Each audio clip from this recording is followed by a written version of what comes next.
Nerdrotic.com.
Howdy, howdy, howdy.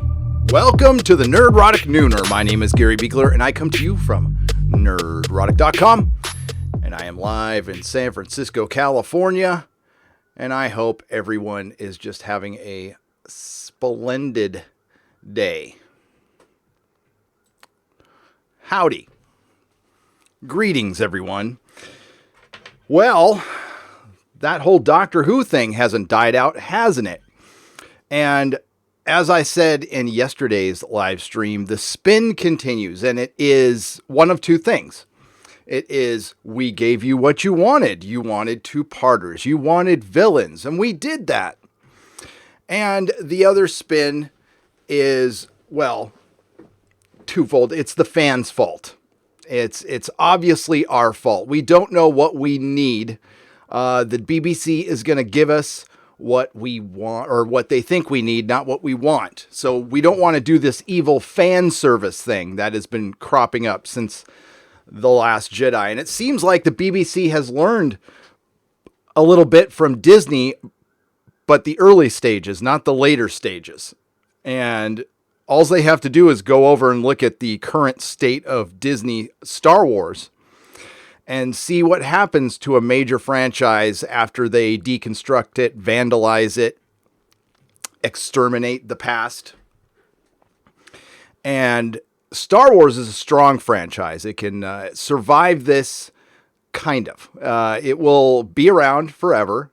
Nobody's doubting that, but it will never be what it once was, and it'll slowly degrade and probably just fade away. And I am a firm believer in it's better to burn out than to fade away. And part of that burnout is pleasing your audience and going to that well, maybe one too many times, but at least after it dies out, you can go back and enjoy it. You guys might not remember this or realize this, but people my age will know that people were burned out on Star Wars after the original trilogy came out because, well, I mean, things were different. You know, it's a media blitz we get from every one of our properties now, but it was just different 30 years ago, and people were sick of Star Wars. They saw it everywhere, and they're just like, enough. And they had a little break, and they learned to appreciate it, and it didn't kill their love for it. They were just tired of it. This goes way beyond that. The Timeless Children is not the Last Jedi of Doctor Who, because it's worse. It's actually worse. People are getting angrier. It's been a week and a half since the show aired, and things aren't getting better. I'm getting more emails today than I did the day after it aired. My inbox is full of this stuff. I get the occasional Star Trek email too. Don't worry, that'll happen in a couple of weeks. Just remember where we were with Doctor Who Series 12 when we were at Orphan 55. People were just kind of, they didn't know. Well, some people didn't know what was coming. I did, and a few of you did out there. But honestly, knowing the rumor, I wasn't sure if it was going to be true. and I was hoping it wouldn't be true, and it was. And I probably should have known. It's that easy to figure out.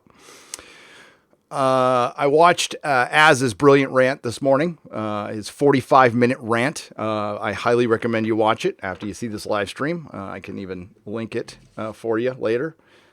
And it's very eloquent and filled with anger. And I don't even have time. I'm right there with you, Az. I don't have time for anybody who wants to go, why do you care? This is such a first world problem. I do care because I like this show and I'm a nerd. And I've always addressed that if you have to ask me why I care about something, honestly, it's none of your business why I care so much, and go about your merry day. If you don't care about Doctor Who that much, then go on. Don't worry about it. Don't sweat it. But I will. Are there bigger problems in the world? Certainly. Am I sitting in bed at night going, Doctor Who? No. I'm not. Sleep like a baby. But I think we need to stay angry about this. And I don't know if it's going to help. The BBC is an aloof organization. I do believe it's time to sack the BBC. And I've learned a little bit more about how it works over there. And it's not that different than unplugging. Something I did from the cable companies back in 2013. I unplugged from the cable companies, which, if you're not familiar over here, the cable companies would, they bundled the channels and you paid like $80, and then they started, upping the fees about $20 a year. I mean, like by the time I cut it, it wasn't $20 a year. It was like $5 a year. And it was like $20 in total over 4 years. Comcast here in San Francisco raised my rates. So I just said enough. I wasn't really watching that much TV, and streaming had just come around and Netflix was around. And honestly, I was reading comic books at the time, and I unplugged and I haven't gone back. And I don't, the reason I kept it was the live coverage, the news and sports. Well, my sports ball team moved out of my city, so I didn't care anymore. And I got sick of the news. The news was just, it was fear porn. It was constant fear porn all the time. And it was one side of the aisle and then the other side of the aisle, and one side of the aisle and the other side of the aisle. Well, honestly, it's one side of the aisle, and then the other side gets kind of represented on one network. And I got sick of it. I got sick of the lies. And I got sick of the mainstream media constantly spinning and lying. So I don't watch it anymore. I don't watch a second of live news, and I go about my merry day. I don't stress about it. I worry about what's in my world, and I try to do the best I can. And it's been great. So with the BBC, I guess, as long as your TV's plugged in, I guess, correct me if I'm wrong, get rid of it. If you don't feel like it's representing you in any way, shape, or form, or if Doctor Who was the last show you're watching, I know you can watch other shows from the BBC without the BBC, because I've done it. I've done it a lot. So that's the only way we're going to get through. The BBC might say they don't need money, but they do. These things cost money. And if we disrupt their revenue flow, maybe they'll change their mind. And if they won't change their mind, maybe they're not necessary anymore. Is the BBC necessary? Is it really necessary to get one side of the news all the time? I guess if it reaffirms your belief and your belief system, sure. But what about everybody else? And the point, I'm not the only one who's brought this up, but you have to bring this up. If one side is going to do it, then that sets precedent for the other side to do it. So if you're sitting there going, man, it's perfect, you're letting your side, it's okay that they're doing all this stuff, and then you bitch when the other side does it. For example, Disney. Disney was confronted by one of their investors during the investors meeting, the conference call, I'm not sure what it was. And somebody, Bob Chapek, the new CEO, somebody confronted him about the bias towards the president and towards a political party. And he brushed it off. He brushed it off like it was nothing. Well, The CEO, the former CEO of Disney was Bob Iger. He's still there. He's a creative CEO. He has presidential aspirations. He is in charge of one of the biggest media companies on the planet. They control a lot of information. And he is going to be competing against that party sometime soon. And I'm not talking politics. I don't care about Republican or Democrat. I'm neither. Like I said, I'm not right wing. I'm not left wing. But you guys are the wings beneath the wind beneath my wings. So Bob Iger has been running a constant campaign against that one party, and then he's going to run for president. Nobody has a problem with that. Of course they don't. If they're on that side, they don't have a problem with it. But they would certainly have a problem with it if it was the other way around. Well, someday it will be. Someday it will be. I would say we're experiencing the other way around right now. Back in the 90s, I didn't think it would be like this. I didn't think that the left would be acting like the PMRC, but they are. Not everybody, okay? Not everybody. But as a centrist, that's the way I see it. And we are now seeing it pushed through all of our narratives. And Doctor Who is exhibit A through Z of the vandalization, of the vindictive vandalization of our mythos. It is proof that they don't care about making money, that the agenda is the priority, because it's not a good business decision. What they're doing right now is not a good business decision. If they wanted to actually make money with Doctor Who, they would have cast a younger doctor, or one who was more capable, who had more gravitas, more charisma, instead of making this lazy choice of choosing somebody who had worked with Chibnall before. I am not afraid to say that I am not for a female doctor. I mean, I could have been convinced. I'm not against being convinced with good writing. I could be convinced of anything. I am completely for, not sorry if I'm repeating the argument, I am for a brand new show with a female lead that you want to put some time and investment in, that I would certainly check out, that takes place in that universe. The other spin we hear is from the Access Media, and it's also woven within the narrative of the Timeless Children, and we'll go over the ending a little bit, is in that ending when the first female doctor, played by Jodie Whittaker, is talking to the first female doctor of color, played by Joe Martin. They're talking about the doctor's memories. The memories are the canon of the show, the past of the show.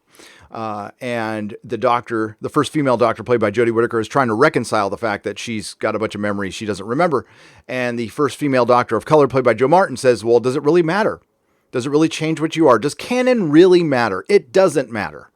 And that's what we're hearing from some of the Jodie bots, is canon doesn't matter. Okay, all right, canon doesn't matter. So if it doesn't matter, why didn't you just reboot the show? Why not just reboot the show? Go end Doctor Who, and we'll start a new one, and we'll say this is a new timeline. It's a different universe, or this is the established one. You can say this is the main one, and that one was an alternate one. And we're going to start from scratch, and we're going to change the origin a little bit, and we're going to start the Doctor out as female. Why not do that? Certainly some Whovians would be upset, but it would be hard to argue that, hey, you had your show, we ended it, you got your 50 years, and now we're going to try something different with a brand new show and a brand new timeline. Again, initially, you might not like it, I might not like it, but it's hard to argue against that. And it would show that we want to, do something with a female actress. We want to, put something behind her. Now, again, I would rather they do a new character, but why not just reboot the show if canon doesn't matter? Because it does.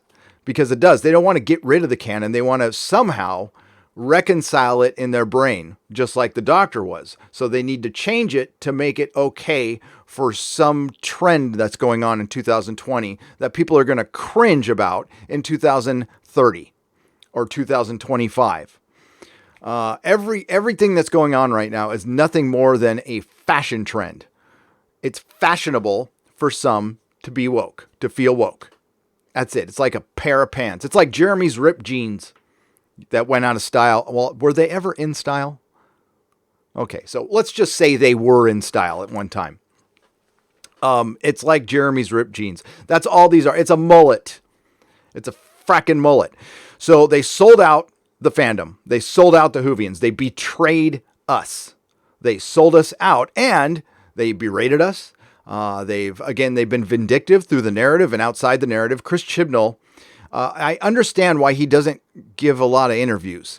He is not the most charming person. Moffat is charming. Russell T Davies is pure charm.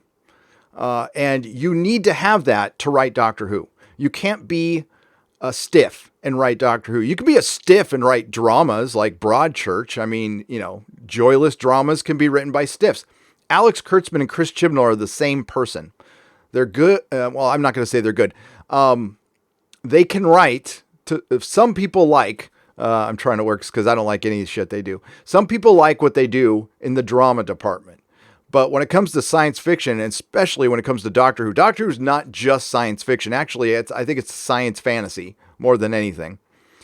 But you need to have that British wit, that Douglas Adams British wit, that Russell T Davies British wit. The show had it for years. So now it's an unfun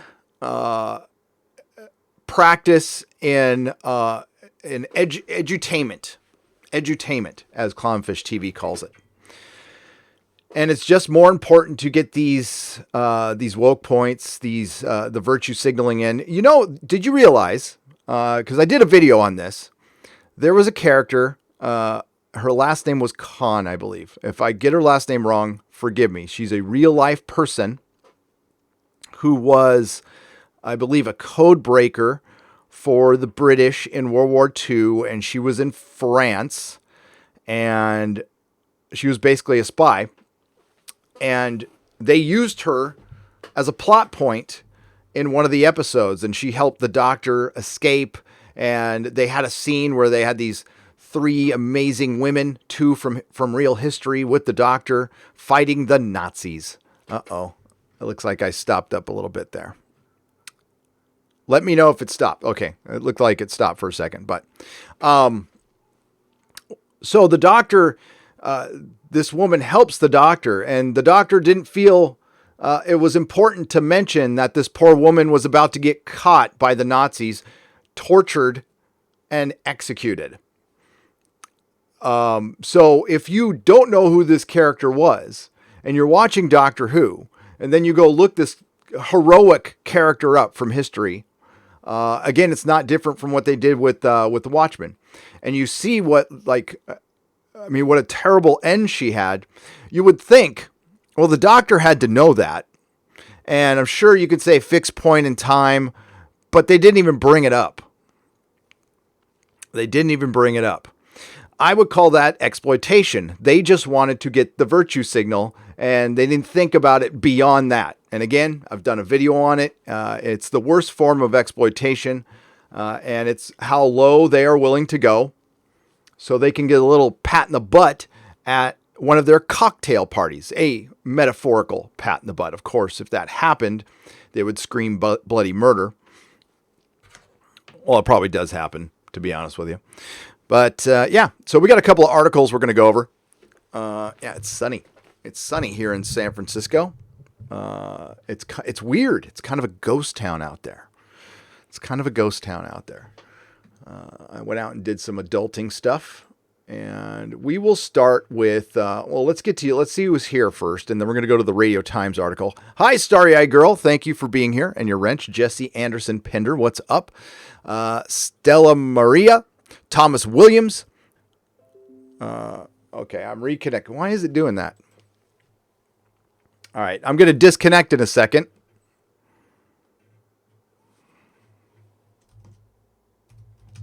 I'm still here. There we go.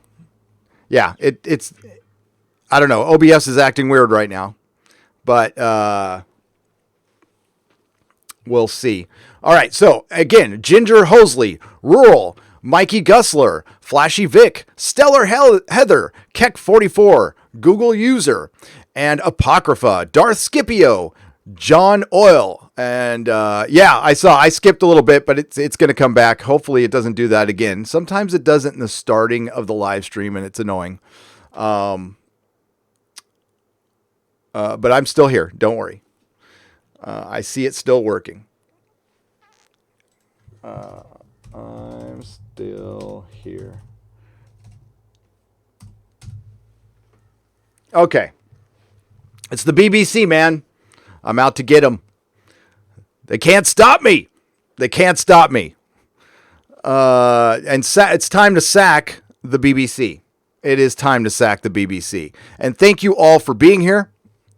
And let's get to this article. Now, a couple of people showed me this on Twitter. I have not read it. We're going to read it together. I don't know how zoomed in it is, though. So we'll have to see here. We'll keep Jody on there. Let's keep Jody up there. Oh, why did it do that? Okay, there we go.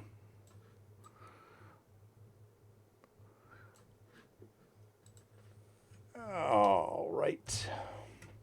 Do lower ratings spell trouble for Doctor Who, or is the future still bright? Jodie Whittaker's latest series has recorded a decline in viewing figures. Decline?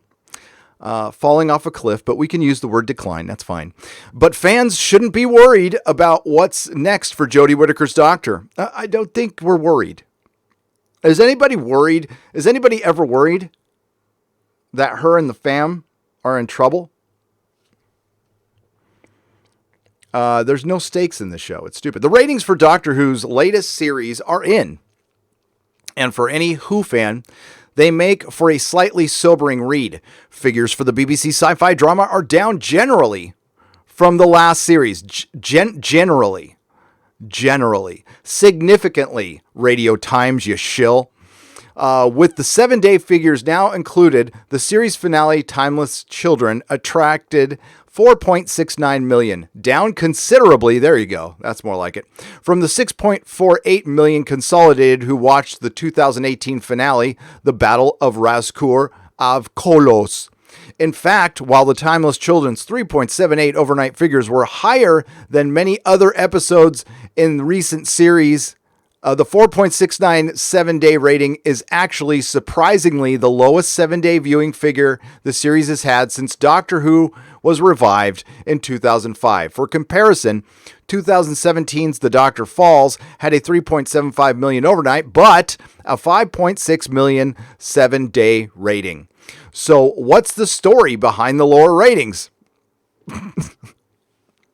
You tell us, Radio Times. Tell us what the story is. Because we don't know. We have no idea. I have no idea why people have completely checked out of this show. Funniest thing. It must be an accident. And do they actually mean Doctor Who is in danger of being taken off TV anytime soon? Well, the truth is complicated. It actually isn't, but let's go ahead and follow Radio Times logic. Let's have a little unthought experiment, an experiment in not thinking, or an experiment in mental gymnastics. That's more accurate. An experiment in mental gymnastics. It's obviously undeniable that the ratings are down this series compared to Jodie Whittaker's first adventures, which attracted a huge number of viewers. However, it's worth noting that these ratings were themselves a big step up from Peter Capaldi's final series in 2017. Wow, we're comparing it to Capaldi in 2017, the year everybody thought it might get canceled. And our good friend Az has pointed out that they are not exactly being honest with this. And let's go. You can see the overnights for all 4 most recent series in a handy graph below created by TV Zone, and we're bucking a general downward trend in recent Doctor Who. I'm going to go ahead a little bit. Isn't it interesting? Starry-eyed girl, you can back me up on this one. Remember every time we brought up the overnight ratings, they're all, you're not considering the consolidated ratings. You're not considering the consolidated ratings. You're being disingenuous. You're not considering them. They didn't consider the consolidated ratings on this. Okay. Well, listen, we've gone over a lot of charts, and again, Az has done a pretty good video on how Capaldi was doing better than Jody because he was getting more in the consolidated ratings, over 1 million, and Jody couldn't even get 1 million on the last episode. Let's see if they go into the context too. Let's see if they, because I don't know. Let's see if they talk about the fact that this was a doctor origin story. This should have been the most viewed episode of all time, without a doubt. If Capaldi was in this episode, oh man, I should have named the damn live stream this. Maybe I'll just name my next video this. If Jodie Whittaker were a bloke, she'd be sacked by now. But let's see if they get into the context. Ratings. Doctor Who overnight ratings for Series 9, 10, 11, and 12. Note, both Part 1 and Part 2 of Series 12 finale rated higher than Series 10 counterparts. Obviously, overnights do not tell the whole story, and we'll get a better look in the next 7 days, which of course they didn't bring up. Guess what else they are not bringing up?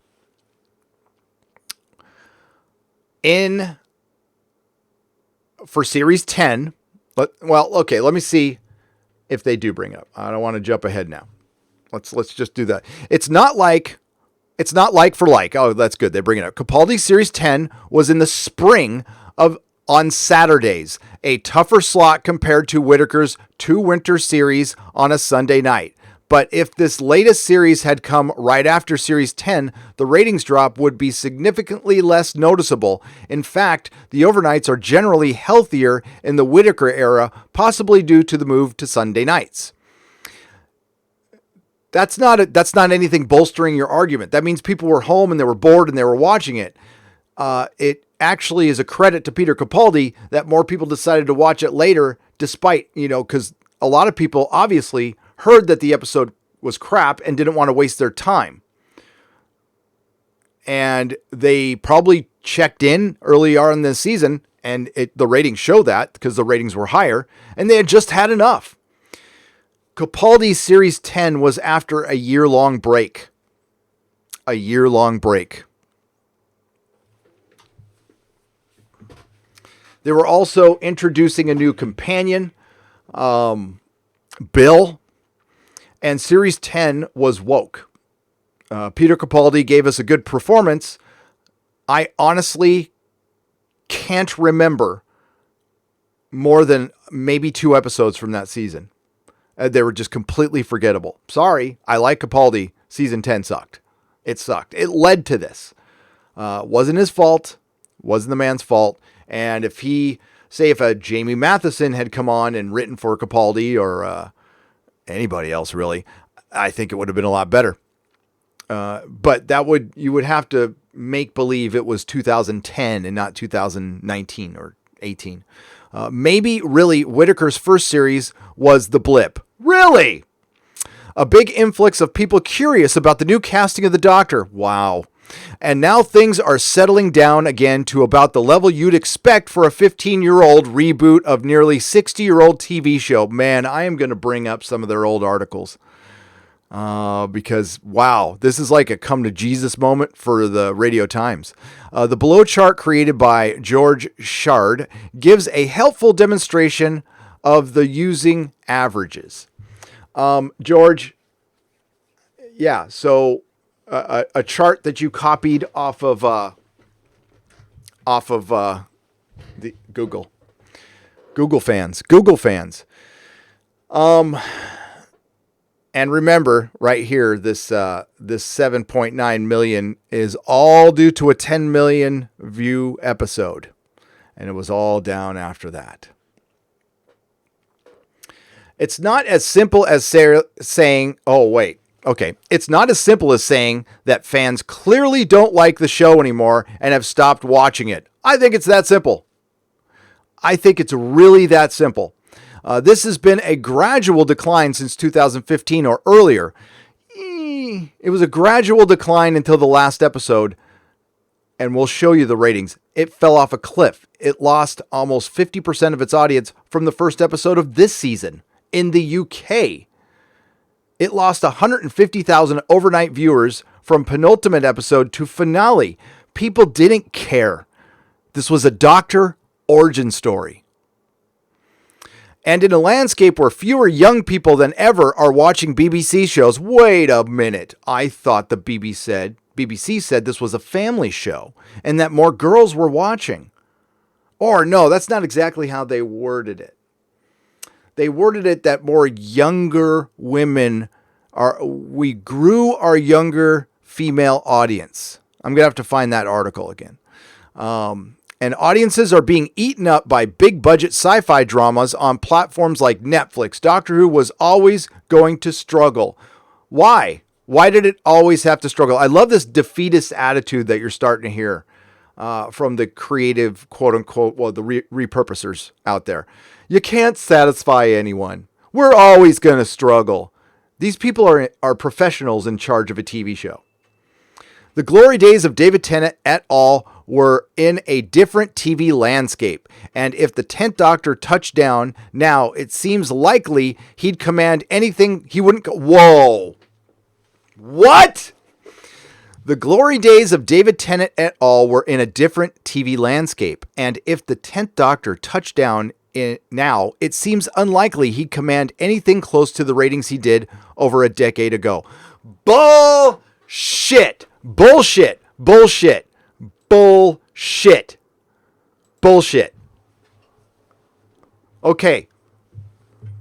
Here's how you're full of shit.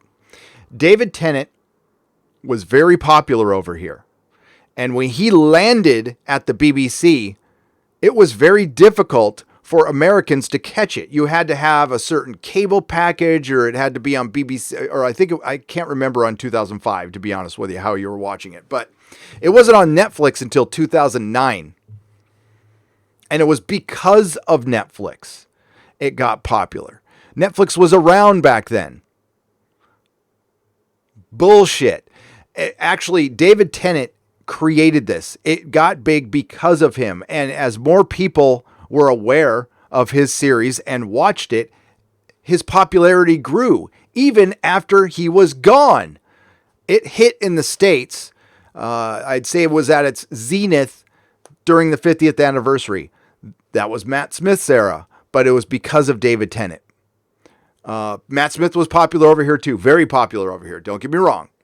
And there was a ton of young people watching your show. I know because I was selling them comic books. I was seeing the little tykes come in my comic book store with their freaking sonic screwdrivers. Or they would come in and buy sonic screwdrivers from me because I was one of the only places in San Francisco or in Northern California you could actually find one on a regular basis.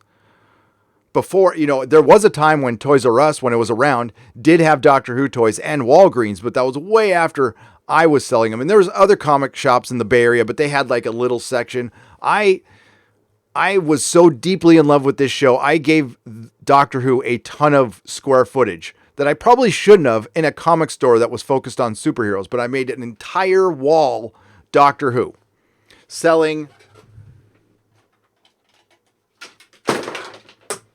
I just knocked something over. It's all right. Selling these. Tons of these. The batteries are dead on this. And the figures and everything else. I actually have a couple of crates of these. I need to get batteries in it because obviously the batteries are dead. But yes. And this is not the 50th anniversary edition. I think this is the 9th Doctor. But yeah. Tons of these. I was selling them at $25 a pop, and I couldn't keep them in stock. Here in the States, selling them to all shapes and sizes. And that was because of David Tennant's performance. It wasn't because of anything else. And the access to Netflix helped. But if you're saying that David Tennant, if he landed now, it would be just as popular. It would be just as popular because his performance and that era of Doctor Who transcends time. That's why it's still popular. This crap that you're selling us now, and that, oh my God, trying to stay relevant, you're making it irrelevant. You're just following a trend and you're a couple of years behind. Such garbage. That is the dumbest spin out of this entire argument. Sorry. Again, I'm reading this article for the first time, and wow. In fact, arguably for Doctor Who's latest series to be almost maintaining the ratings set 3 years ago isn't a bad achievement. Oh. Oh my God. Oh. Man, they are on the knob right now. I hope they have a lot of chapstick. Okay. In fact, arguably, Doctor Who's latest series to be almost maintaining the ratings set 3 years ago isn't a bad achievement considering what a drop there was between Capaldi's 2015 and 2017 series. The drop was they started getting woke. They started injecting PC politics. That was the drop. It was the BBC's involvement in the show. And delays. I do believe, God, how many times was Capaldi only delayed once? I can't remember. Now. I know 2015, 2016. I know there's a big year break between one of his seasons now. I think it was between 9 and 10. That doesn't help, ever. Even when you're going good, you take those long breaks. Then again, the fact that the consolidated ratings are dropping could be a concern as it goes against the common defense we hear for lower TV ratings as a whole, specifically that more people watch on catch-up or on demand, so overnights are an outdated measurement. That's what you were telling us for the longest time. You were telling us the consolidated ratings. And while they were still sinking, you were in denial about that. The trend was starting at the beginning of Series 11. There was a curiosity factor. You brought everybody in on the clickbait. You brought in a female doctor, and the female doctor just acted like a dude. That was it. It's not really a female doctor. Other than a couple of, constant shaming, but, talking about her knickers in one episode, or if I was a bloke, and I think that was when the Witchfinders. Yeah, it doesn't really get brought up that much until Lord Byron hit on the doctor. Yeah, she just acts like a bloke. And as I said earlier, if Jodie Whittaker was a bloke, she'd be sacked by now, or he'd be sacked by now. So they're willing to lose money, and they're losing money on this. There's no way they're making money on this at all. But they can because they have that constant revenue stream. Hopefully the British public can do something about that. Look, it's easy for me over here in the States to say, yeah, get rid of your license. But, like if you can't, you can't. I understand, For Doctor Who, the overnights are actually telling a slightly more positive story, which could be interpreted as uncertain viewers no longer being tempted after the fact. Alternatively, the fact that the show is on Sunday nights now could suggest that people are less likely to miss the show when it airs compared to when it was on Saturday nights. Meaning, overnights stay healthy even as viewers depart, with the shortfall more evident in catch-up. That would be a logical argument if 6 million, or, if, say, the consolidated numbers were at 6 million, 7 million. They're below 5 million now. So you have to ask yourself, if you're the BBC, that organization that doesn't care about success or making money, does it want to give a prime slot to a show that rates lower than the show that precedes it and the show that follows it? There's a dip in ratings with Doctor Who. I forgot what's on after it, but Country File is the great Country File that I was just giving a little shit to. I don't hate it. I just thought it was funny that there's a show called Country File in the British countryside and it all looks the same. But I'm a spoiled American. We have a lot of, we have the desert and we have all kinds of stuff over here. So I'm just giving you guys a hard time. Perfectly lovely show. And it just shows how different of a country you are, because a show like that would be watched by 10 people over here. Just kidding. Maybe 12. But I did watch it before Doctor Who, and it was better than Doctor Who by far. So not disrespecting Countryfile. Hell, Countryfile. But what does this all actually mean for Doctor Who? It's not as simple as the ratings are down, so the Doctor will be canceled. Well, of course it's not that simple, because you get a bunch of guaranteed money. It would be that simple over here. If a show had fallen that hard, the best they might do here in the States, because it's been on for 15 years, is they'll go, we'll give you one more season to say goodbye. We'll give you a half a season, and we'll air it in the middle of summer. Like they did to, what was it, Timeless or something? They gave it a special and they aired it in the middle of summer. As for the publicly funded BBC, there's an interesting question about exactly what ratings are for beyond bragging rights. Whoa! What are ratings for? Bragging rights. Oh. Did Radio Chimes just insinuate that viewers don't matter?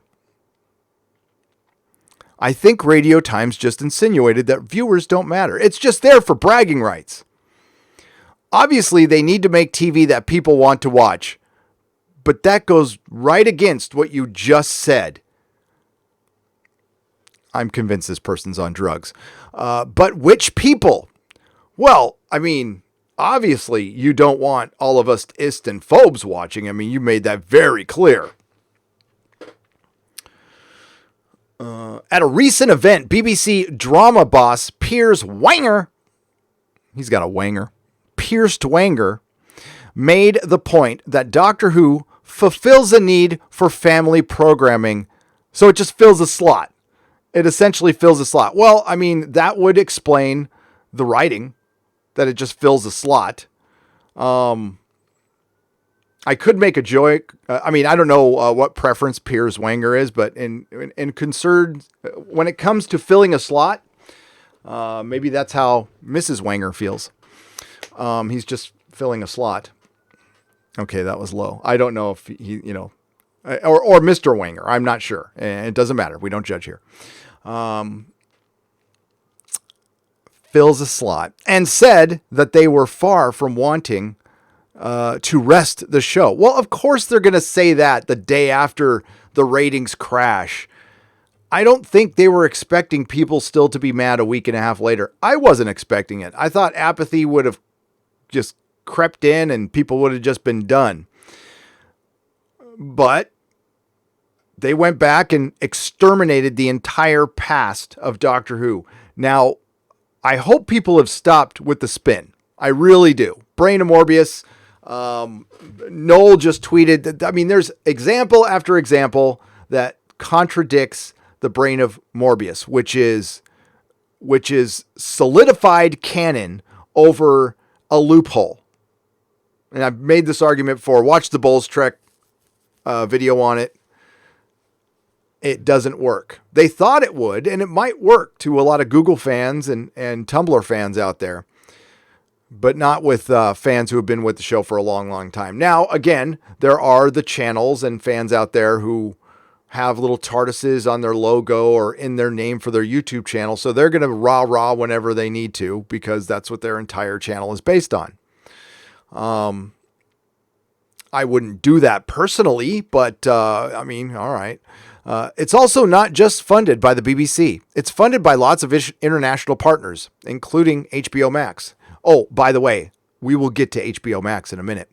It's an incredibly important show for younger audiences.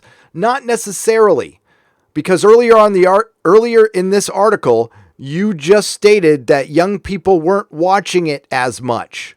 You insinuated that. So it's important for the, 5 youngsters that are watching this, probably sitting down with their parents. It's still watched by families in the world where there are fewer and fewer shows that have the power to do that. Well, that's a conscious decision by Hollywood and the BBC to write nihilist, bleak entertainment that families don't want to sit through. So it will always be an important show for us, and I think we're a very long way from wanting to rest it. Here in the States, I don't know if it's the same for your sports ball teams, but when it comes to sports ball, you get the what's called the vote of confidence. So when the owner of the sports ball team, when the team is struggling, and everybody wants the coach's head, the GM or the owner will come out and go, give him that vote of confidence. We fully believe in Norv Turner, and we're going to give him, we're 110% behind him, and then they generally get fired within a year after that vote of confidence. That's what that was right there. We're a long way from resting the show. I mean, what's a long way? 2 years? 3 years? HBO Max is one of those foreign investors. HBO Max is not the BBC. HBO Max wants a return on their investment. And I'm sure the other foreign investors do. Your IP has been devalued by your writer, Chris Chibnall. I hope you realize that. Do you not realize that? By making nothing matter, then the show doesn't matter. And it's not an important show for families anymore. It used to be. I used to watch it with my family. But my kids dipped out a long time ago.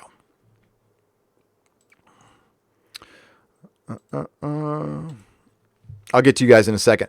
Notable. Okay, so we got 6 top BBC dramas for 2019, 16 to 34 out of the top 10 dramas across the channel. Line of Duty, Luther, Peaky Blinders, Doctor Who, His Dark Materials, Call the Midwife. Now that's dramas. That's not shows. That's scripted dramas. So I don't know what the top 10 shows are. But I'm guessing Doctor Who is not in the top 10. I'm guessing Dancing on Ice, or what the hell. We have the Masked Singer over here, where somebody dresses up, like a, I don't know, like would you guys remember the San Diego Chicken? Does anybody remember the San Diego Chicken? He was pretty famous for a while. Yeah, you dress up like, like that, and you sing, and somebody guesses who you are. Notably, in terms of attracting 16 to 34-year-olds to the BBC drama, Doctor Who was the 4th most successful show, jumping ahead of a series like Death in Paradise, Silent Witness, and Call the Midwife, despite their higher overall ratings. Different people are watching Doctor Who than are watching these shows. So why wouldn't you want to keep this broad? Why would you want to keep this broad church? More practically, as Pierce Wanger also pointed out, Doctor Who's funding comes from other sources beyond the BBC alone. For example, the commercial arm, BBC Studios, and compared to most other shows, it has a dedicated fan base keen to buy DVDs and merchandise and attend events. We will address that later. From these avenues, Doctor Who as a show offers opportunities other BBC series with bigger ratings don't. At time of writing, you can't buy a DS Steve Arnott action figure, no matter how many millions tune in to Line of Duty every week. Doctor Who fans are engaged in a way few other shows are. So it's not as simple as saying there are fewer of them watching, so the series should be canned. Actually, it is. That is the lead indicator of the popularity of your show. A show that draws 7 to 8 million people on average in the United Kingdom is a show worthy of making toys for. If you've noticed, they don't make as many toys as they used to. They used to make complete action figure lines. They've stopped doing that a long time ago. They brought in the 3 3/4 inch action figures. They did away with that. Now they just do specialty figures from older molds. They're just basically repaints. And those aren't selling as well either. David Tennant toys are still collectible. Older stuff is still collectible. Nobody wants Jodie figures. Nobody wants a Jodie Sonic. The only people who are wearing Jodie cosplay are YouTubers. And I saw one person wearing it at New York Comic Con. One. And I saw 2 people wearing it at San Diego Comic-Con. There was 250,000 people there. 250,000 people. I saw 2. Now, I might have missed a couple, but I was looking. And this is a place where you could, 1 out of every 10 people had a bow tie on at one time, or there was a TARDIS dress. No longer. I did see 2 women dressed up as Capaldi at New York Comic Con, and they look great, by the way. They're freaking fantastic. So from these, so these days, people like to say ratings don't matter. And in a lot of ways, they don't. All of a sudden, they don't matter. But they mattered on that first episode. Didn't they? Didn't they matter? Isn't that, that's why we're here. That first episode is why we're here. While some shows do still command big audiences, for the most part, our viewing is fragmented and split across multiple channels and platforms, while TV also competes for our attention with the attractions of the internet. The power of overnight ratings has diminished, and there are other ways to judge a show as a success, particularly in the non-advertising based BBC. Absolutely, I couldn't agree with you more. Go to anything praising Doctor Who, or go to the Doctor Who website itself. Look at its views on its videos compared to 5 years ago, 6 years ago. Significantly down. Significantly down. Look at any channel that praises the show. Is there any growth there? There's a lot of places you can go and see. It's right to go to your local Walgreens here in the States. Do you find any Doctor Who action figures anymore? I thought we're supposed to believe women. Well, why don't we believe in this show to carry they only produce a couple of action figures. They produce a Jodie one. Why don't they carry it?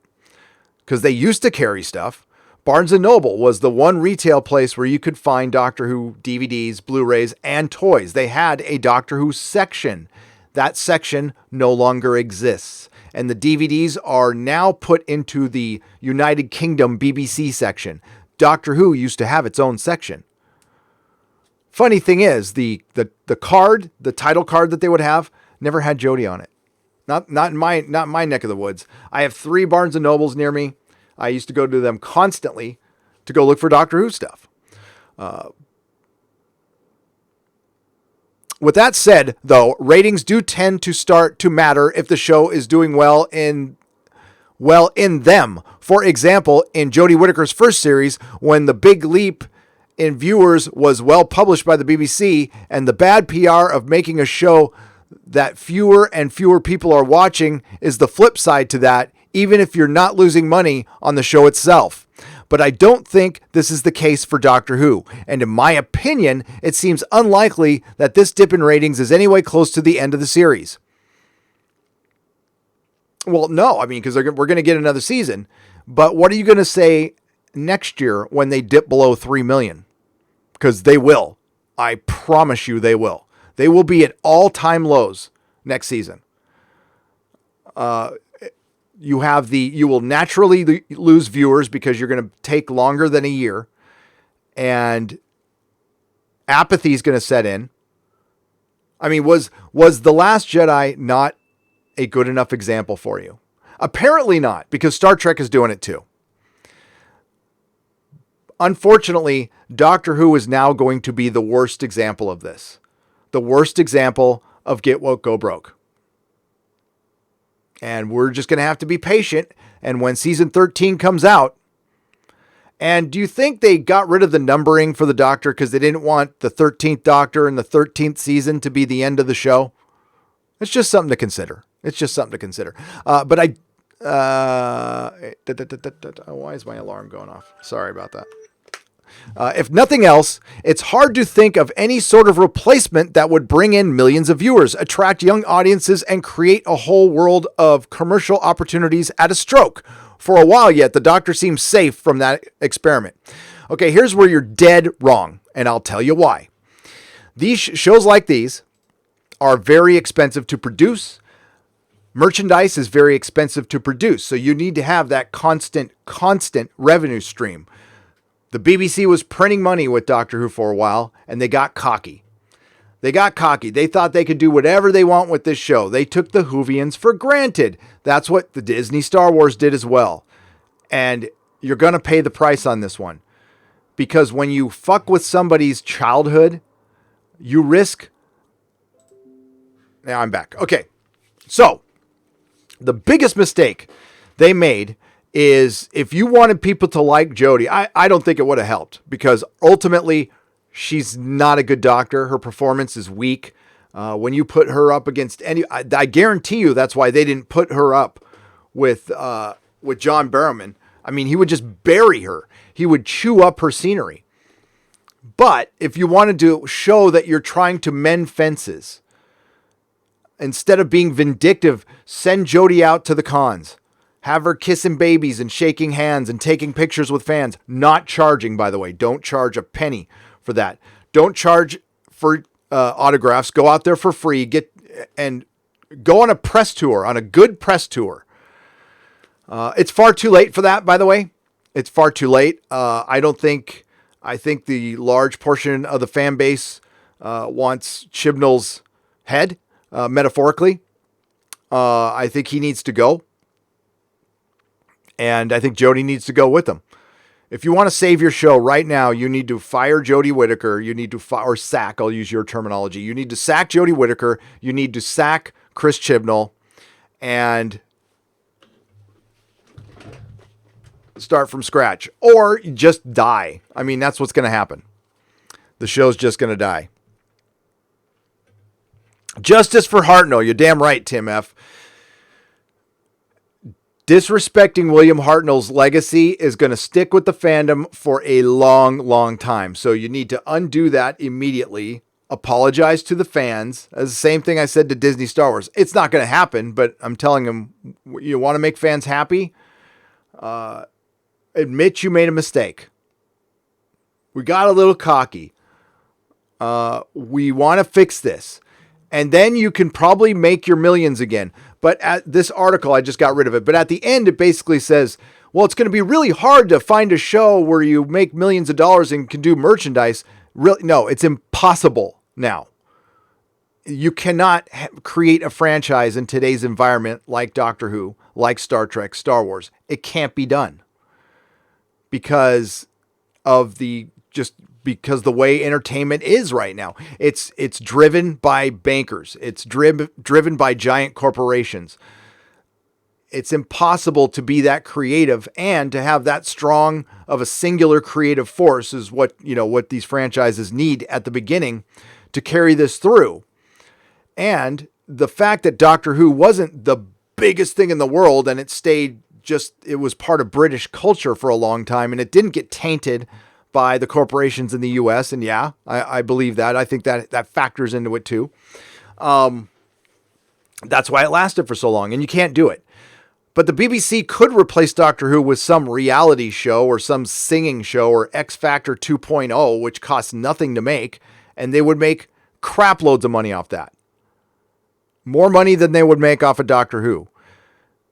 There was you got a high return off of Doctor Who at one point, but you had to put a ton of money into it. And the merchandising isn't selling. I know this for a fact. Okay. So you can, I'm glad the Radio Times put in my opinion on this one, because that's where I have a lot of people. I know a lot of people in merchandising, and it is not doing well. They're worried. People are going to be losing their jobs soon. And the beer bug is not helping things. They're having trouble getting things out of China. What little they had. A bunch of stuff is going to be delayed now. Big Chief is going to have a bunch of stuff delayed. And they've had problems already getting stuff out. Yeah. And Big Finish is going to suffer the worst. And that's who I feel bad for, is Big Finish. The only thing that can change this is the fans and the older doctors and older producers and other actors from the show and the other companions absolutely refusing to take part in this at this point. But to say that publicly would piss off so many fans. So I imagine a lot of them will just stay mum on this. And that might be the best course of action. That's what I would recommend, because then you wouldn't piss off the BBC and you wouldn't piss off the fandom. I would stay very silent on this issue if you want to still collect money at cons. But those cons, they're not going to be as populated as they have been in the past. The attendance will decrease. It has been. I can't imagine. I think the next Doctor Who convention, whenever that is, will be very interesting. How people deal with this. Maybe it'll be like Star Trek. It'll be 4,000 people who love Star Trek. Well, not everybody that loves Star Trek Discovery. There was a contingent of Star Trek Discovery fans that was about maybe a quarter of the audience who was there. And again, it was 4,000 people. That's nothing. Again, go to San Diego Comic-Con and you see 250,000 people in one place, and you compare it to Star Trek Las Vegas, and it's pathetic. It's pathetic. And I don't know. I wouldn't recommend. I always recommend going to Vegas, but I don't know about Star Trek Las Vegas. So yeah, the actors are at a crossroads. The fandom is pissed off. And the BBC could give two shits about any of it. But they will. But it's going to be too late. I mean, they're so aloof. They just don't give a shit about us. But they will. A couple years from now, they're going to go, oh, what happened? Nobody's watching the show. I wonder why. Let's get to you guys. Sorry, that was a long one, but fuck, I'm mad. I'm so mad about this. It is 2017 all over again, but worse. Damn it, that disconnection. I lose 100 viewers every time it disconnects. I wonder if it was me kicking this cord. I'm a fidgety person, so it might have been me. Trek Dog for £5.49. Hail, Gary. Please rate the last 4 Star Trek Picard episodes out of 10. Maybe I missed that in your live videos. Next Generation, Facepalm, Star Trek Picard, Face Ripoff. The last 4 episodes, I don't know if I graded them or not. I would say, I got to look, what was the 4th episode? 4 out of 10. 3 out of 10, 3 out of 10, and 2 out of 10. The last episode was garbage. It's terrible. It's terrible. I listen, I tried to watch a couple of channels last night that are pro Star Trek Picard. They're not bad guys. They're not bad guys. They're having the hardest time. They are having the hardest time with this. You can see it in their faces. They're like, yeah, I like it. It's good. It's good. It's Star Trek. It's got the letters STAR space TREK. I like it. Don't say you don't like it. It's the only thing I've got. It's sad to watch. It really is.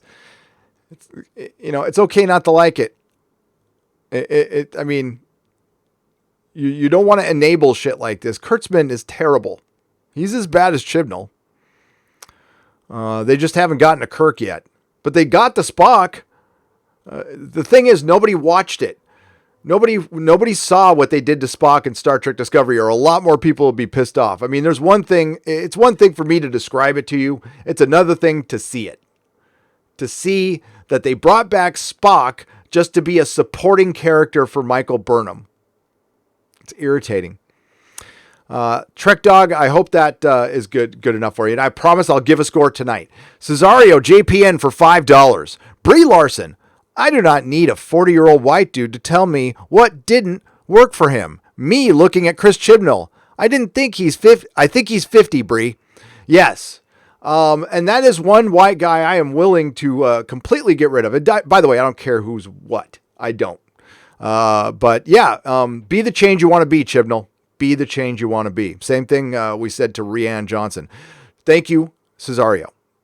200 Watt Studio for $5. Gallifrey tickets went on sale a week before the last episode instead of April. GalleyCon knew people would be pissed and put tickets on sale early. When is it? 200 Watt Studios. When is the con and where?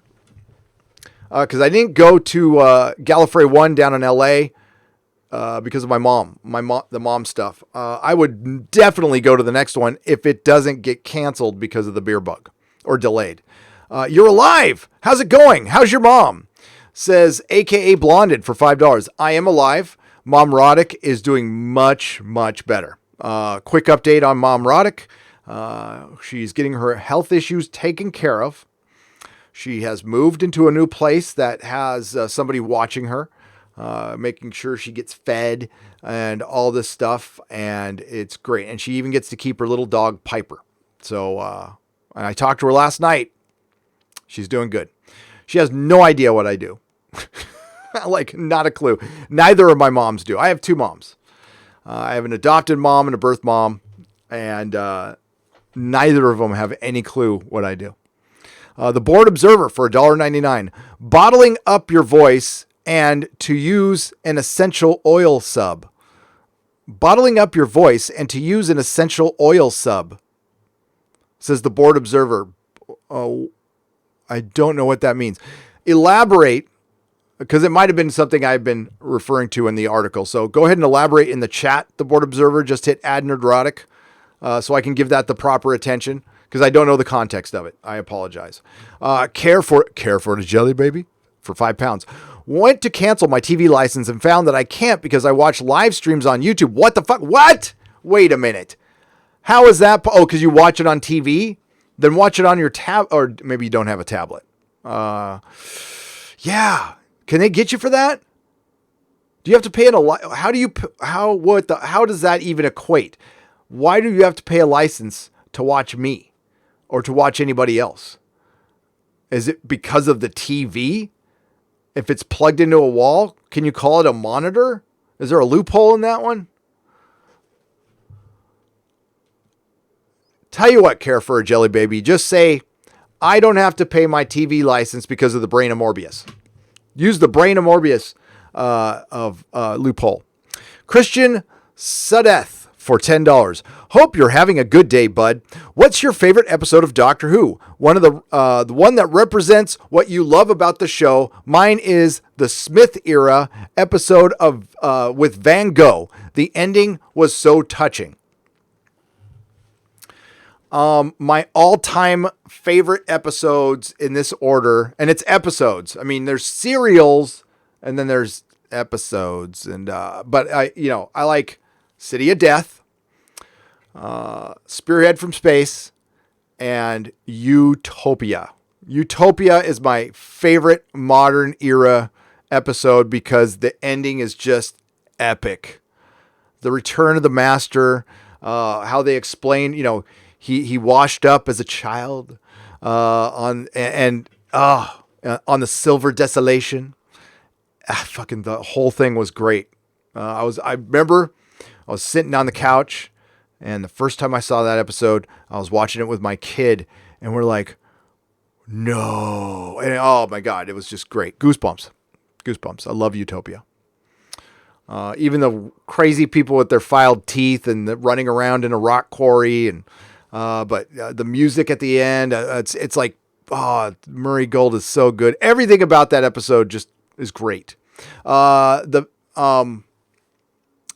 the best Matt Smith episode. I still love the 11th Hour though.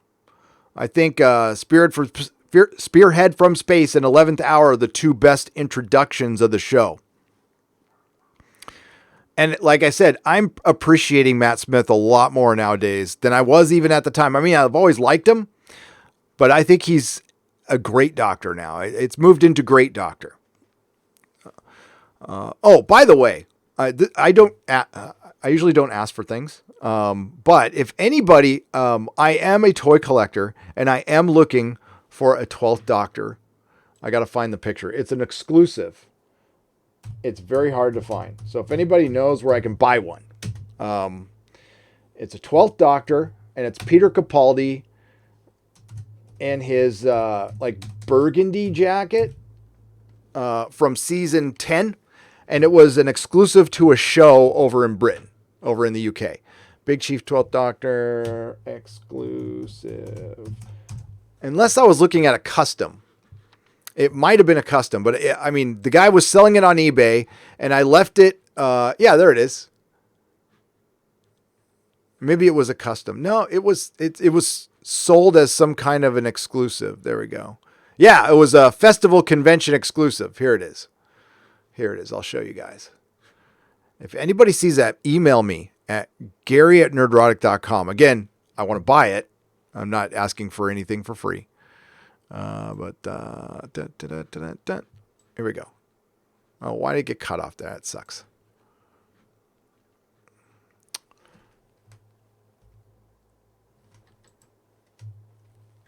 Jesus Christ. There we go. So you can see it there with the glasses. That's what I'm looking for. There we go. Right there. And it's basically just you get a different jacket, but I need it. That's the one thing I'm missing. Okay, back to you guys. I just randomly thought of that. Okay. Travelers in Time for Australian $10. Full fat videos have an interesting take on the timeless child. The timeless children, I will check it out. I've never heard of full fat videos, but I will check them out. What's interesting about it? Travels in Time. Don't just tell me it's an interesting take. Tell me, like, do they like it? Do they not like it?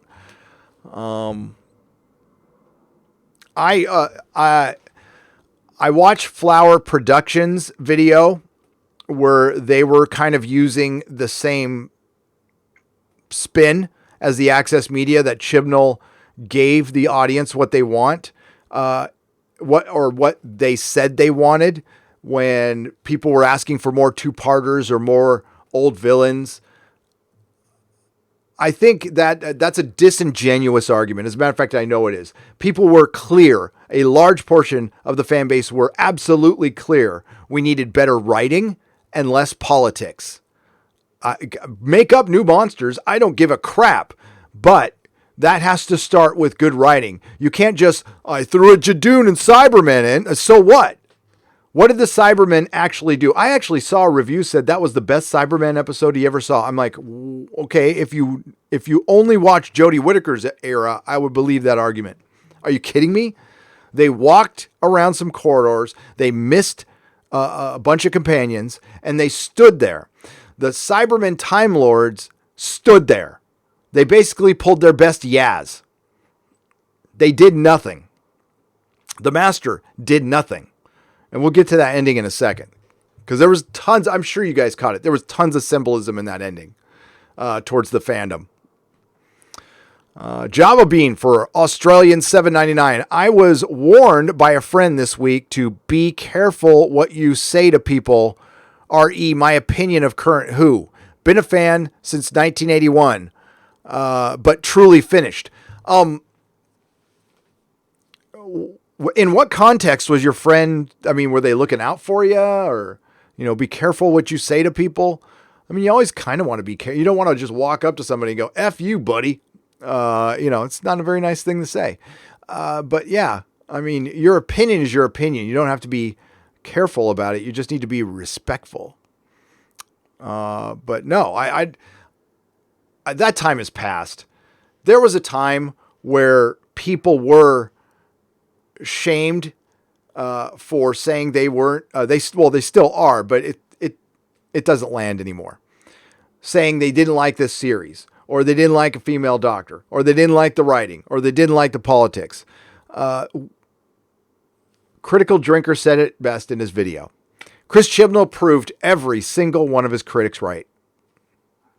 I was Chris Mays for $5. Do you think that Chibs will explain that the timeless child became the Doctor when they regenerated into Hartnell to keep the numbering system? Probably. That still doesn't keep the numbering system unless the timeless child was 0. But there is, that they might try something like that to keep the numbering system. But I want everybody keep in mind that the episode, and I'm not saying you were calling the episode this, Chris, is just reminding me. It's reminding me right now. It's the timeless children. So the Master was clearly that kid on the cliff. pushing her off. The master is going to be part of this too. Oh, they aren't done fucking with it. They might undo a lot of stuff, but the one thing they won't undo is the Doctor is originally, supposedly, a little black girl now. Well, we don't know what the Doctor was before it came through the portal. It could have been, I mean, we don't know. But that's stupid. It's stupid. So, yeah, it's like I said, it's Doctor How or Doctor Why now. It's not Doctor Who. Jodie Whittaker should have been given her own spin-off series based on Romana. She'd have been good for that. Romana was very different from the Doctor. Hire him for $5. Yeah, I mean, I don't think she's a very good actress. I just don't. I think she might be charming in real life, and maybe she's good at. And I haven't seen her in a ton of stuff, so I can't say anything. But as the Doctor, she's terrible, and she's getting worse. I think people were softer on the episodes because they saw some familiarity. They saw the Jadoon. They saw the Cybermen. So it started kind of feeling like Doctor Who to them. But just watch a Jodie episode. Go back and watch any classic episode from any era, and then watch a Jodie episode right after it. Does that feel the same? And it's in the eyes. It's in the eyes. The one commonality from William Hartnell to Peter Capaldi, showing the world weariness, the universal weariness of a god in your eyes. Being able to emote. That's the power of a good actor. And that not every actor needs to have that, but you need to have it for the Doctor.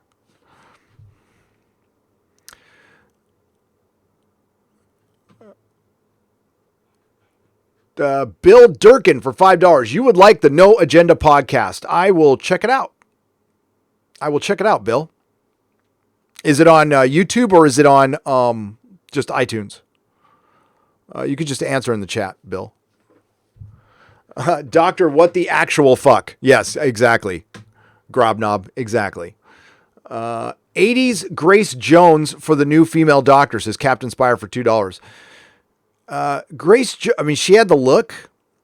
Grace Jones couldn't really act, though. She was weird. She was good at being weird. I love Grace Jones. Absolutely love Grace Jones. She was good in the 80s. She wasn't very good in Conan. Let's be real. She wasn't very good in Conan. There are some women who could probably play the Doctor, but then again, it still fundamentally doesn't work. It doesn't work unless you write the Doctor like a female. And then the Doctor starts addressing stuff. But they think they answered all those questions by making the only way there's two ways to make the female Doctor work. You write her like a female, and you go through that whole process, which would take a whole season to do, which they didn't even bother taking 2 minutes on. Or you go back and destroy the canon to reinforce Jodie Whittaker. To reinforce Jodie Whittaker, you sacrifice 56 fucking years for a bad actress and bad writing. And the BBC allowed this. And I promise you, there are people who are involved with this show that are completely pissed off about this. They'll never say it publicly. Maybe some will be brave towards the end of their life, and they'll sneak it in their autobiography at the end. They're like, I'm really pissed what happened to Doctor Who. But, Hollywood has always been lefty, but generally entertained all sides till 5 to 10 years ago. What changed? Especially since many of the same people worked on these franchises when they were good with a broad appeal, says Michael Wolf for $10. 2016 changed a lot of stuff, but it was happening prior.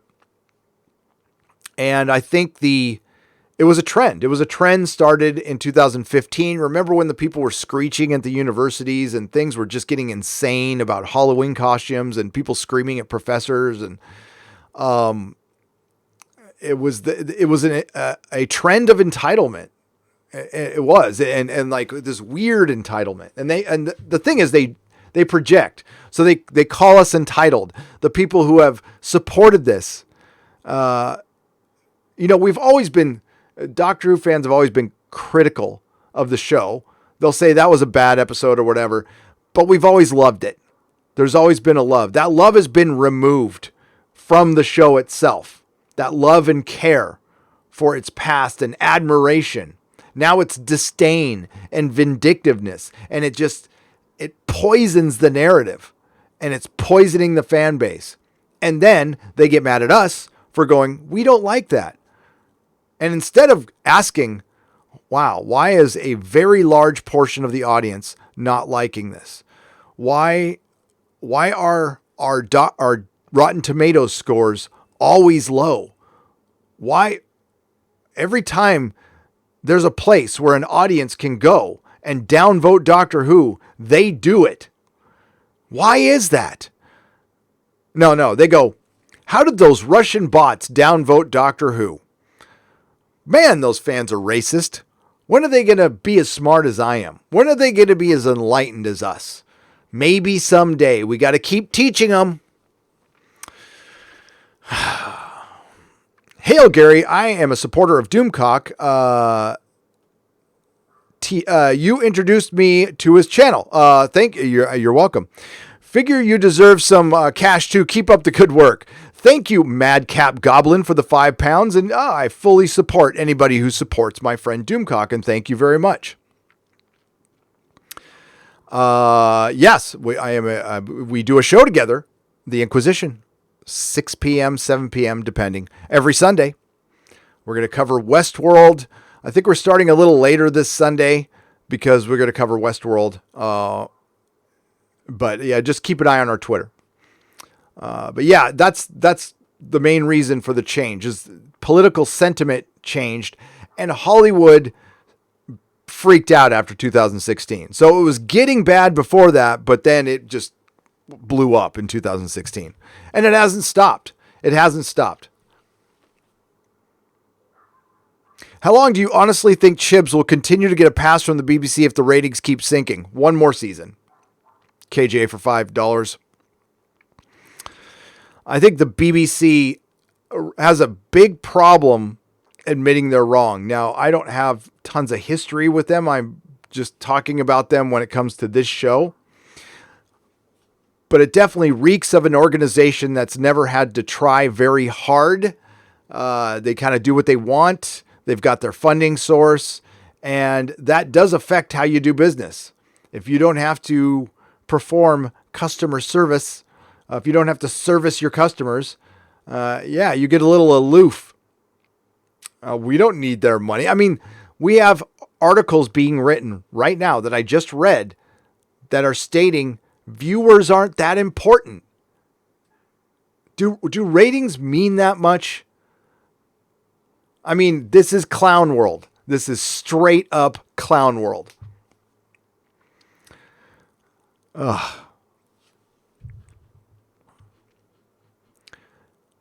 Hail, Gary. How the F could the BBC get away with showing child abuse in Dr. Woke? Nicholas Horton for £5. I don't think they noticed that. And considering that this is the network that employed a guy named Jimmy for a long time, I'm not that surprised, to be honest with you. I know they're trying to live that down, but at one point in the episode, they were trying to show this stunning, brave woman of science, Tecteun, who invented space travel and was able to extrapolate regeneration from a child.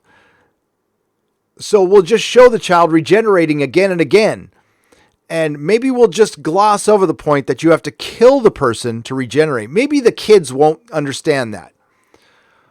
Or maybe they're just so disassociated from their humanism, which it really seems like, that they just didn't notice that they were killing children over and over again. And they didn't think people who were critical of the show would focus on that.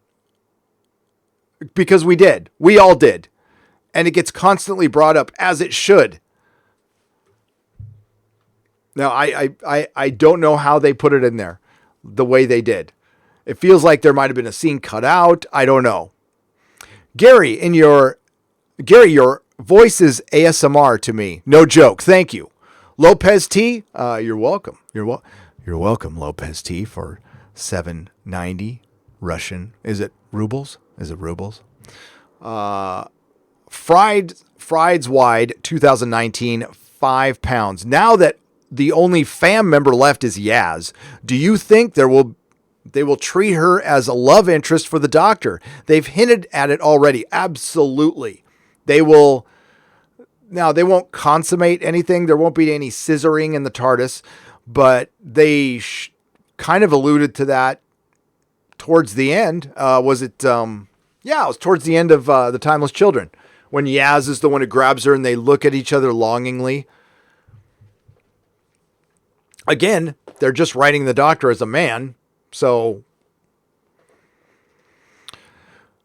Few High for 20 pounds. Is it Few High? A license fee is not needed if you don't watch live/delayed TV or consume BBC programs on any streaming site/channel, irrespective of whether you have a TV bundle with the internet. I've canceled mine in anger. Well done. Well done. So let me repeat that real quick for those of you, those of us in the States who don't know.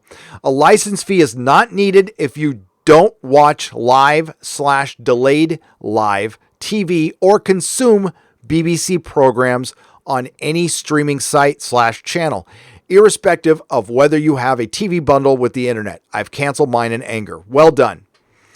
I have canceled my Sling and my YouTube TV, both I used for this channel. I'm going to do everything a la carte now, but both of those have BBC America in the bundle. And I don't want to support the BBC in any way, shape, or form. So mine are canceled as well. Highly recommend anybody does that. There's other ways. There's other places you can go that don't have BBC America. So we also want to get to HBO Max. I got an email concerning HBO Max that we might be able to contact somebody. Hang on. Let me see here.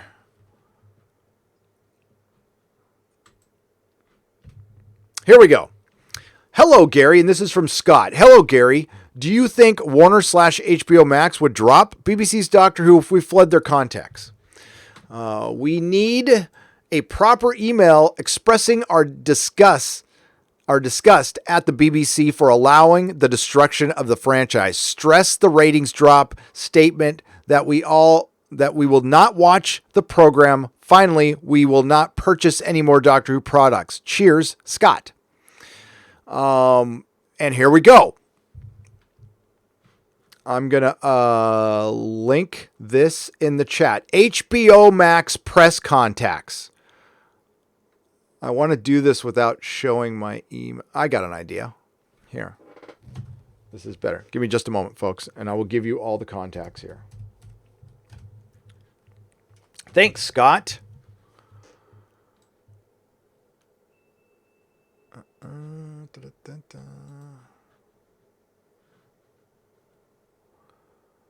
Just give me just a second here. I got to crop this out.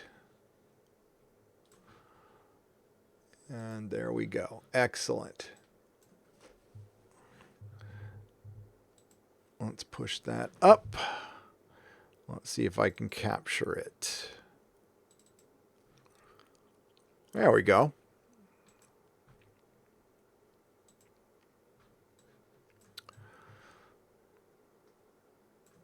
We've got HBO Max press contacts. We got Rain Falcon.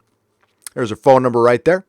Raina.falcon@tumor.com. Alexandra Letier. There's their phone number. You guys can screen cap this. I will... Where can I post this up? I could probably post this on Twitter and the Facebook group. I stress be cordial with these people. Don't, you guys are, but I got to say this. Just understand that I have to say this. I'm not treating you like children. I know you're all adults, but basically I have to say this to cover my ass. So if somebody does cuss them out, I can say that I at least said that please don't do that. These people probably have no idea what's going on right now. But if if enough of us email them respective going, I'm really upset about what happened to Doctor Who, and we hear that you are in partnership with them now here in the States, and this is our only recourse right now because the BBC's not listening to us. Doctor Who was a 56-year-old franchise that had a long story tradition, and we feel it was taking over. The writing is subpar. The characterization is terrible. The show has driven off a cliff as far as the ratings are concerned. And, HBO Max is not going to care about the politics, but we got to find a very subtle way to work that in, that you want to please your entire audience. And I'm sure HBO Max wants to please their entire audience, but these are the people who made Watchmen. Remember that. But I also don't think they want another Game of Thrones on their hand on any level. Okay. And that's kind of what's going on here. This undoes the entire series. If I wasn't so dedicated to the classic series where I'm going to erase the modern stuff from my head. But if you're a new fan to this and you watch that, you're probably done. This ruins everything for me. Just like Game of Thrones season 8 ruined the entirety of Game of Thrones. And you might want to mix that in there. Hey, we really love what you did early on in Game of Thrones, and we realize it's not your fault, but it really fell off a cliff, and it's kind of the same thing. Want to be respectful.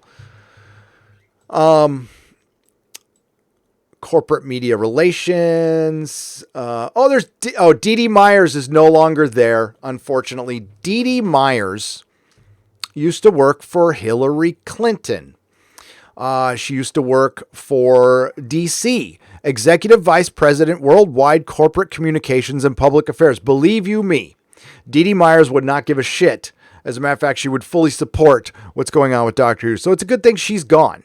She's gone. So screen cap that if you want, and then I'll put it up later. Thanks for the email. I'm sure they're going to love that I put that out. But that's public information, folks. So there you go. Casey Osowski for $5.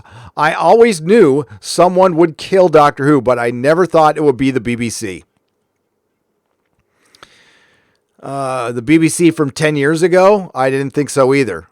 This is a different organization. This is an organization that's clearly run by the state. They clearly have deep connections to the EU.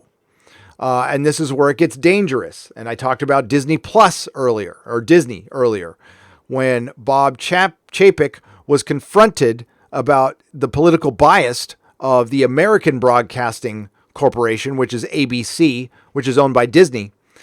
And the problem this creates, because it has been criticizing the conservative party here in the United States consistently, and they are going to have somebody from their organization running for president. It almost looks like they were trying to poison the well on the other side to help their guy become president, using their giant corporation as a tool to influence the voter of this country instead of entertain people, so they can get their guy. And believe me, Disney wants Bob Iger to be president. Oh, hell yeah. Because that would be very helpful to Disney, and they could get away with a lot more than they already have. We would have a corporate CEO from Disney in control of information. If Bob Iger will never be president, by the way, never, million years, won't happen.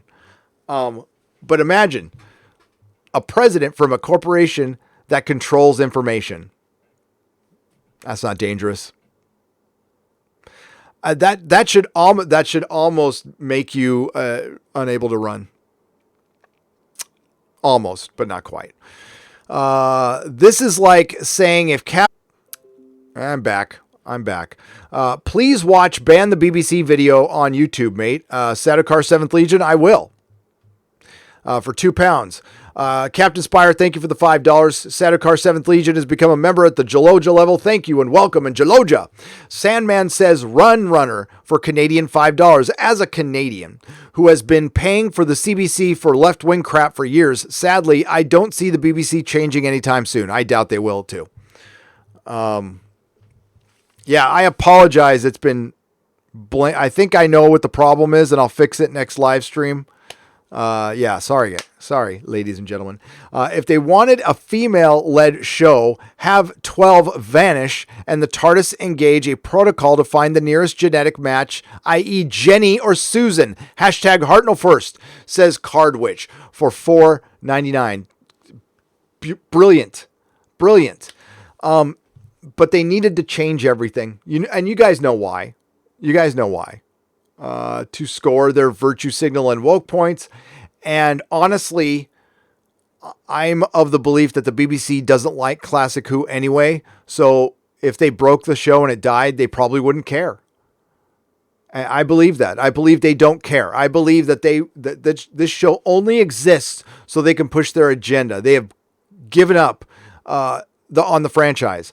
And it's the defeatist attitude that tells me that. Like, it's impossible to please everyone. And, we were always going to have a hard time competing against Netflix. You're Dr. Frickin' Who. You helped Netflix gain prominence. Doctor Who was very important to Netflix in the early days. Lee Anthony Davis for £1.99. Thanks, Gary, for accepting me on your podcast group. Of course. Did I do that? What do you mean? Accepting me on your podcast? Oh, on the group page? Of course. Yeah, anybody. Yeah, come on. No problem.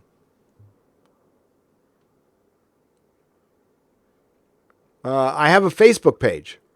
It's where the Nerdrotics can go and hang out and chat and do stuff. It is the Nerdrotic Podcast Group. You can check it out. It's a group page. I have a Facebook page and a group page. I have a website, nerdrotic.com. I don't talk about it enough. I have a Patreon, Subscribestar.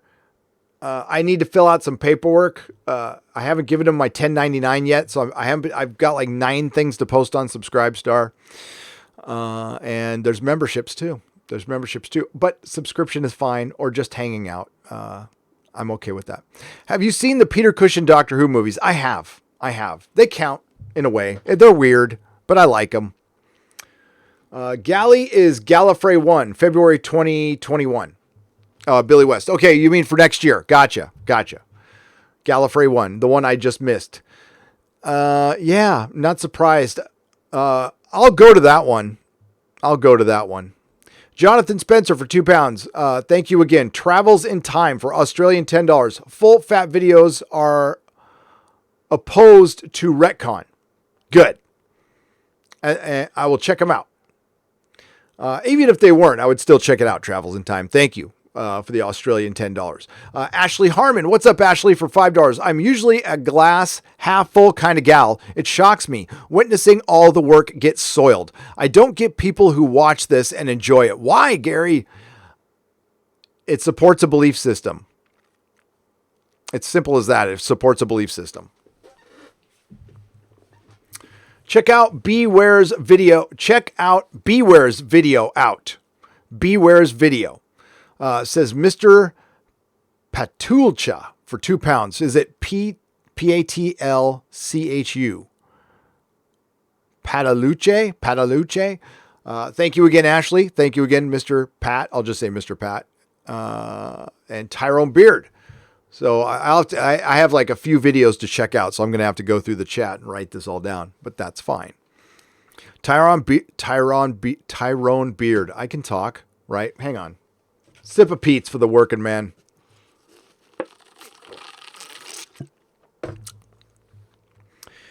Gaz, did you get my Vegemite and badge in the post? Indeed, I did. I want you to keep an eye out on Instagram. By the way, I have an Instagram. Follow me. It's Instagram.com/Nerdrotic. And everything that comes in the toxic mailbag, we post on Instagram. Cheers. And I will show that off in a video soon, within the next week. Thank you, my friend. I don't know if I'm going to eat the Vegemite. My favorite Matt Smith episode is The Doctor's Wife because, for me, it gave a great take on the TARDIS's opinion on their relationship, says George Forrest Jr. for $4.99. I thought it was a brilliant episode, and I have that. It's right above me, hanging on my ceiling. I have the Doctor's Wife playset, that little TARDIS, and the Doctor like hanging right above my head. Andre Fantastique for Canadian $2. Kill the show so as to reboot without the lore. I mean, that would make sense at some point, and that's probably what they're going to have to do in the future. Unfortunately, I don't see them, like, say if they cancel the show and they take a 10-year break and they come back and they pick up where they left off. I don't think they're going to do that. I think they would reboot the show completely. I think it was an anomaly that we got a renewal where they kept all the lore and they've destroyed it now. So unless they completely undo it, no, the show will get canceled and there'll be a big long break. And the only way it'll come back is if the BBC signs off with somebody else, another production company. I think the BBC will be truly done with the show when it's done. And again, we're taking entertainment executives at face value right now, which is something you should never do. So, I mean, of course the head of the BBC is going to go, everything's fine. It's not fine. Believe me, it's not fine. But they're trying to figure out a way to keep their agenda in and keep the show going. The one thing they're not going to budge on is their agenda at all. Even if the Doctor or Ray was a man, everything would still be split because of the writing is bad. It's because they chose the characters first and wrote a story around that and not the other way around. Thasio for $9.99, you're not wrong. You're not wrong. I would just say they would have a quicker hook if they were men. I believe we would still be in the same. I mean, the Capaldi era. People liked Capaldi. He was a charming actor, and that's proof that a good actor can cover up a lot of mistakes, and people will put up with a lot of shit to see a good actor. And Jodie Whittaker is bad at her job, and Chris Chibnall is bad at his job, and it's just a shitty show. That's it. Peter Capaldi was acting above what Stephen Moffat was writing for Series 10. And that's the only reason there was still interest in the show. But people were getting turned off with the politics in that show. There's videos on it that people have told me that. I was getting turned off. I wasn't completely turned off, but it was getting noticeable and annoying. Please, please, please take my money, Gary. So the BBC will never get it again. Hashtag RIP Doctor Who. Hashtag RIP Doctor Who. Bruce Landry, thank you for the Canadian $2. I appreciate it. Lady Gravemaster for $5. Afternoon, Gary. Have you read the opinion piece from Bounding into Comics, Why Knowing Who Our Heroes Are Destroys the Agenda? Curious what you think. Who wrote it? Who wrote it? Let me check it out.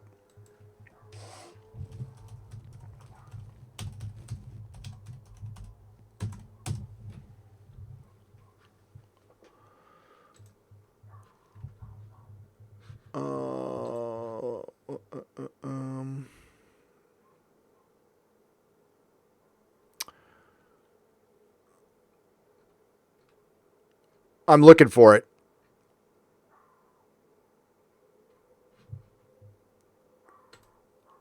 It's by A.C. Graves. I don't know who A.C. Graves is. Hang on. Let's go figure. Yeah, I'll have to skim through it. We can read that in a little bit. Let me get some more super chatties in, and we can go over that. Thank you, Lady Gravemaster. We will figure it out together, shall we?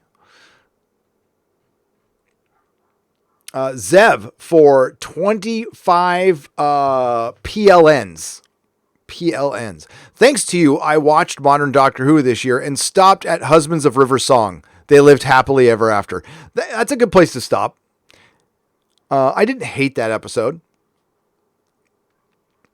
But again, it answered something I didn't want the answer to. But River Song was kind of screwed up anyway. Good beginning, though. Rio's Newbie is a member at the Protomolecule level. Welcome, Rios. I appreciate it. And thank you, Zev, for the super chat. Prepper Chris 1 for $5. I need some rumor control. I hear Seth MacFarlane is trying to buy Star Trek. Please, please, please tell me it's true. It's not true, Prepper Chris. Fortunately, it's not true. If Seth had the money to buy Trek and thought he could, maybe. He's that big of a fan, but he just got a gigantic check from NBC Universal to develop shows for them. So I'm sure he's focused on that. And right now he's focused on the Orville. And quite frankly, it's better. It's better than Star Trek. So we got the Orville. I wish it was true though, Prepper Chris, but it's not, unfortunately. Sadokar 7th Legion for £5. I have subbed on and off for years. From just a few hundred subs, my money goes up and down, but I pay to support when I can. Long live Cult of Frisco, says Sadukar 7th Legion. Oh, that's all good, man. Yeah, I do what you need to do, brother. It's all good. I appreciate, the Cult of Frisco. That goes way back. Way back. My first podcast was a Doctor Who podcast. It was The Time of the Doctor. I was sick. I did a podcast with my son in my downstairs office on Christmas Day, 2013, 10 days after I sold my comic store. I was a broken man when I did that podcast. It's on my website, nerdrotic.com. Search up Time of the Doctor. It's a terrible microphone. Jonathan Spencer for £5. Do you think that the BBC did this on purpose to jump on the Attack and the Assault fans bandwagon that The Last Jedi started? Jonathan, I do believe that divisiveness, they knew they were going to divide the fans and they weren't bothered by it. So yeah, I think they jumped on that bandwagon a little bit because they see a conversation as a conversation. They're talking about our show. It's got to help. And maybe, they don't have access to Disney data and maybe they weren't paying attention. I doubt they were. So many of these people do not understand fandom and don't understand, like, when something breaks with us, we're done. We'll move on to something else. Nothing is forever. And, they'll always have their hangers on. So what they probably do is choose to listen to the people just kissing their ass. And then they will, rationalize it in their head that everything's fine. Everything's fine. Because look, this person's telling me I'm awesome all the time. This one person. And let's ignore the huge channels that are criticizing us because they're all haters. Or, oh my God, what's the latest one I've heard? I actually hear this a lot, that our subs aren't real and all this garbage. It's like, oh my God, please don't start with that. They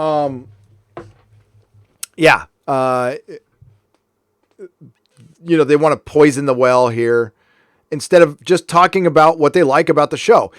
The constant argument for Star Trek Picard and for Doctor Who over the last 2 years is they did this in other shows.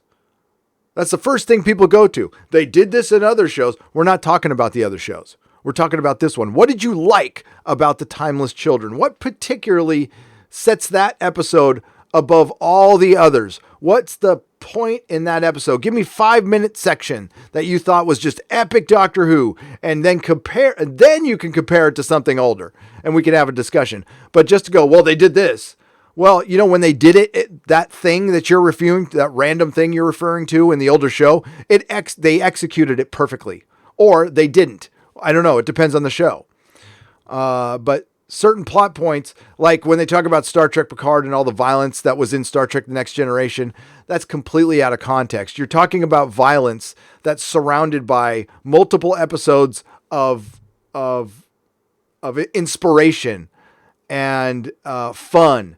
It's violence that was spread thinly throughout 26 episodes of television, not 46 murders in 7 episodes. So stop with that. They did this in this episode. Yeah. You know what? Sure. It doesn't make it okay. It doesn't make it Star Trek. That's your example, though? That's your defense for Star Trek Picard? Oh, frackin' hell. It did it again. God damn it. I'm sick of this. Brian F. Gary, if you're looking for a Comic-Con, Niagara Falls Comic-Con is happening in June. Sylvester McCoy will be in attendance. Do it. Do it. That is the opposite side of the country for me. Brian, I think I'll think about it, Brian. I would love to see Sylvester McCoy, but that is a long ways away. But I'll think about it, Brian. And Prepper Chris, thank you for becoming a member at the proto-molecule level. I appreciate it. Whatever happened to Jenny, the 10th Doctor's daughter clone? His X-23, if you will. I feel like she would have been a better way to involve a strong female. Says Fergie Kruger for $4.99. Yeah, what happened to the Metacrisis Doctor? These are things that Russell T. Davies left out there for other people to use, and they didn't use them. So thank you, Jonathan. Thank you, Fergie. Thank you, Purple Chris. Brian F. for $4.99. Gary, if you're looking... Oh, thank you again, Brian F. Sorry. Scottish Nerd for $2. Thanks, Modrotics. Keep up the good work. Yes, cheers to the Modrotics. Hey, what's up, Az? What's up, Az? Hey, if I wasn't on OBS right now, I would totally send you a link. But you and I need to do a live stream soon. I think, hey, if you want to come on Friday night Tights, I might as well just ask you since we're here, if my freaking OBS isn't dying out every 2 seconds. If you want to come on Friday Night Tights, it's my Friday show. It's kind of late for you though, so I don't know. But it's 5 p.m. Pacific time, day after tomorrow on Friday. If you can make it, cool. If not, then we can work out one where it's earlier for you if you want to come on and we can chit chat, because I think we need to do that. Subscribe to Heels versus Babyface. Great channel. Thanks again to the Modrotics, and thank you, Scottish Nerd. Warrior 64I for 20 Czechoslovakian pesos. I liked when it was over. Yeah, me too. I did like her being locked up in a Jadoon jail. Welcome to the proto-molecule level, Rusta V. I appreciate it. You'll ask your mom if you could stay up later. Okay, cool. Yeah, just don't be too noisy in your basement, you know. Us angry man babies.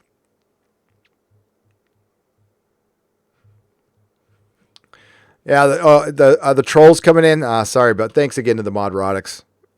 They are just completely underpaid and underappreciated, but they are a lovely lot. So everybody get, F in the chat for the Modrotics, please. Can I get an F? Please. C Space 36 for £2.99. The Next Generation fans finally speaking out. So angry with Picard. Yeah, I understand. And that's C Space. Thank you for the £2.99. I understand you giving a show time. I get it. And I'm not arguing with anybody who, if you like the show, great. Fantastic. I'm just talking about the people who come at me and other people. And Robert Meyer Burnett's pointed this out too, is we'll point something out that we don't like of the show. Like, I don't like the fact that there's a bunch of murders. Well, they killed somebody in episode 4 of season 1 of The Next Generation. And there was a double murder in season 4 of Deep Space Nine and season 3. That's like, again, these were 26 episode seasons.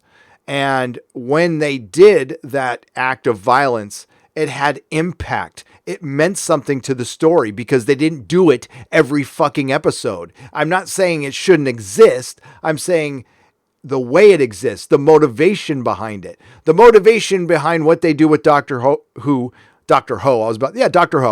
is political. It's a political motivation. It was not an organic, genuine narrative choice for the story, for the betterment of the character, to entertain the audience and surprise us.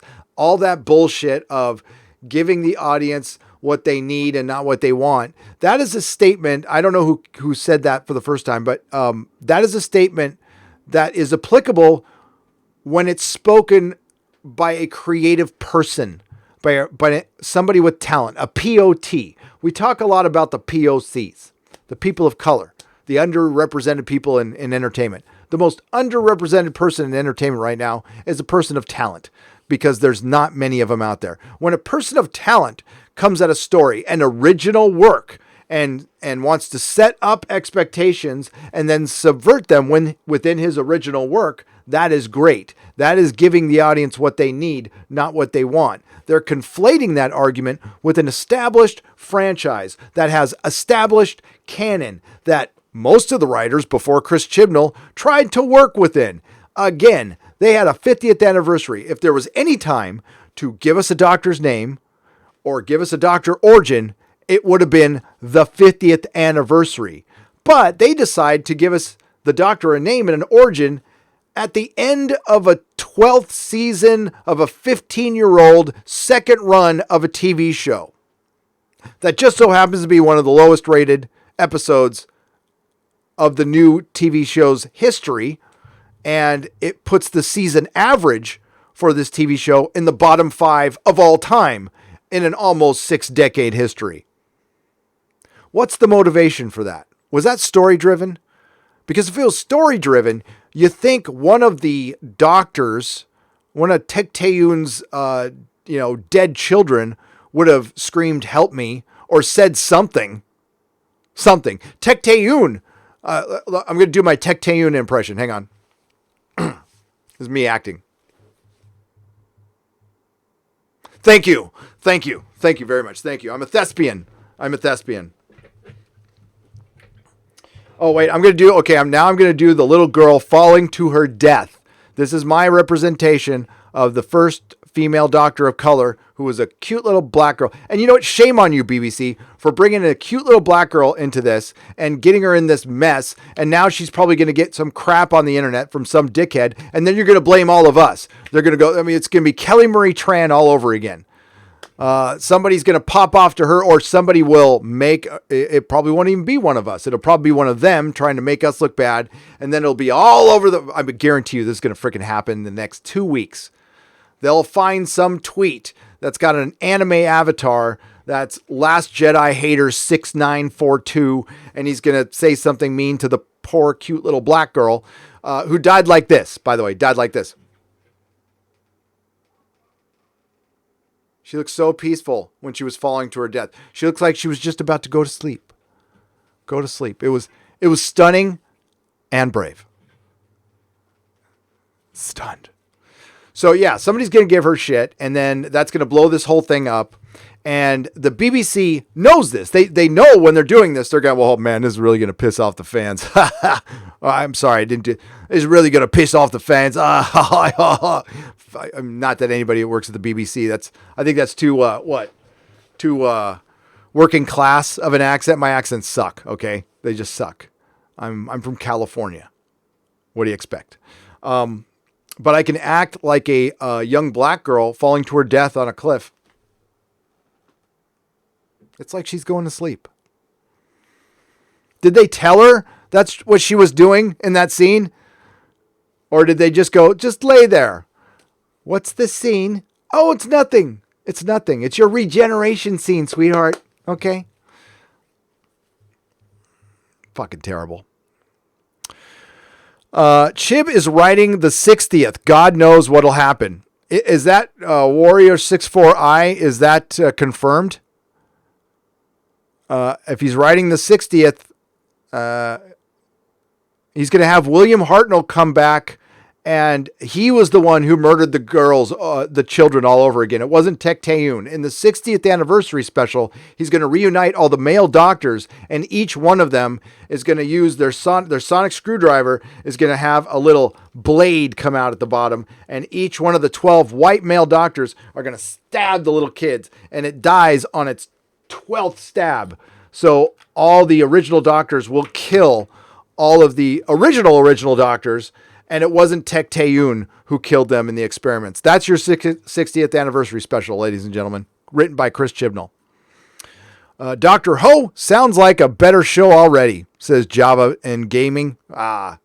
It does. I'm sure there's a Dr. Ho out there. Michael Discari for $10. Desacre. I'm sorry, Michael. Desacre. I don't understand the narrative of the left when the SJWs are the same thing. They're not. I'm a left-leaning liberal voter, and I agree with everything you're saying. Extreme SJWs are their own problem. Exactly. Thank you, Michael. Thank you. I am not a right-wing person. I am not a left-wing person. I like some points on either side. I guess the best way to describe me is I would be very happy to go to my to attend a gay wedding armed. Those are my politics. I want a Stunning and Brave Nerdrotic t-shirt. Oberon, you will have one. And on my way to that gay wedding, I don't want to pay taxes. So I want to go to the gay wedding with a gun, then go to target practice. I don't want to pay taxes. And yeah, that's pretty much my politics. I don't care about that. Don't tell me what to do. That's pretty much it. I won't tell you what to do. You don't tell me what to do. We're cool. Live your life. But taxation is theft. I want yes, you got it, Oberon. We have a new print run coming of the green ones. Quarter Black Garrett from the Crowder Show requested one, so we're going to do a print run. We also have a limited run beanie, Nerdrotic with an alien head beanie. Go to Instagram to take a look at it. Mrs. Nerdrotic put these together.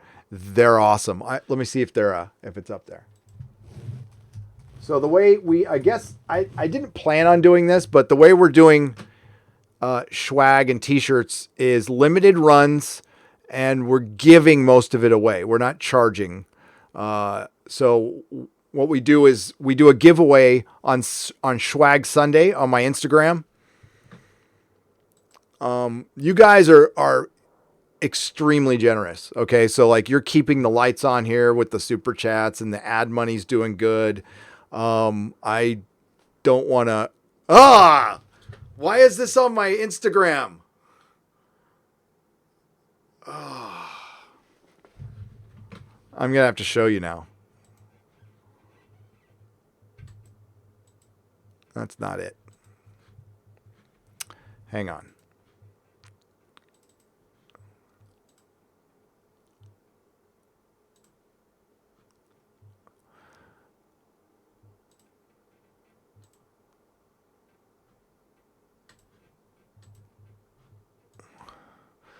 Oh my God, it's Bree. I just want to be a person because I like acting like people. I don't care what a 40-year-old white dude says or likes about anything, even though I'm totally white and blonde and I'm the single most privileged thing in the United States of America. Like a pretty white girl who talks like this. And I grew up in California. And I hate it when people ask me if I'm from Sacramento, because I was like only there for till I was like 4. And then I grew up in LA. But then people ask me if I'm from Sacramento, and I say, yeah. And they're saying, hey, I'm from that neighborhood. But I only lived there till I was like 4 or 7 or whatever. I forgot what ages were, because numbers don't matter, especially in Doctor Who. I don't know. Oh my God, I so drove a Nissan and I empowered women. Nissan suck, by the way. Don't buy a Nissan. Toyota's a much better car. It's a much better buy. If you want a bland car that's going to run forever, actually Hondas are better. Honda will run forever. Everything depreciates. Never buy a new car. I'm going to go on a rant about this. Never ever buy a new car. Okay. It's the biggest waste of money of all time. Buy a used car. But you know, you want it. There are cars that you can find that don't lose value, like the Honda Element. I own one of those, and it doesn't lose value. I own an FJ Cruiser. Those don't lose value, but don't buy a fucking Nissan, especially since she did that commercial, which was equal to the Gillette. I don't know how I got. Oh yeah, because it showed up on my Instagram. That was a ADHD in like real time right there. Real time. Oh, she didn't put a picture up of it yet. Why not? Why not? Why not? Can you guys hang on a second? I'll run and go get it. In the meantime, I want you to look at my Instagram. I'll be right back.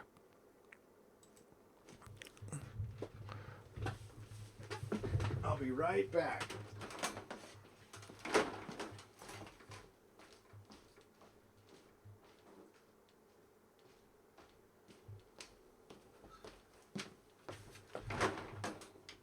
See, I'm back.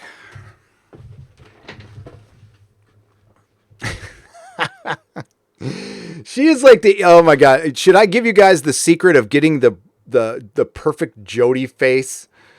So anytime you want a good, there's a little inside baseball. Anytime you want a good nerdrotic thumbnail of Jodie Whittaker, just catch her when she's monologuing. And if you have a Mac, you can't do this on PC, but screen capping on a Mac is easy. You hit Shift, Command, and 3, and it can be like a fast shutter. So when she starts talking, she like contorts her face because she doesn't know how to act. So I just go like a machine gun. I go, and I get like 30 pictures of her like per frame. And then I just pick. And like usually every time I do that, I have a pick of 10 or 20 pictures that are brilliant of her making some weird facial contortion that looks god awful. I had a choice today of like 6. One where she like her neck is all veiny. The best one though, you guys got to watch her eating marshmallows with Yaz on the Doctor Who site. They had a marshmallow eating contest, and oh my God, you know what? I'm going to show you guys. When you see Yaz eating marshmallows, I want you to tell me what you're thinking. We'll do that in just a second, but let's check it out. How's that? And it's shiny. I don't know if you guys can see, but it's shiny. Little exozone stuff. So these will be given away on... yeah, we got this local dude. He is so good. He made the hats, and he's fast. So that's good. All right. Let's find that. Let's find Yaz eating marshmallows. It is hilarious. I don't know if I should be allowed to show this. I'll show it frame by frame so I don't get in trouble. All right, so here we go.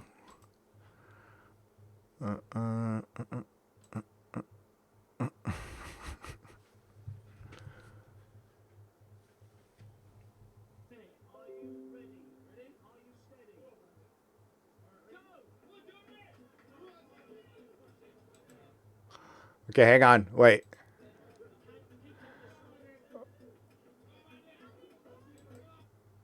That pretty much is what the series is to me. Watch Yaz eating. Wait. Not. Wait.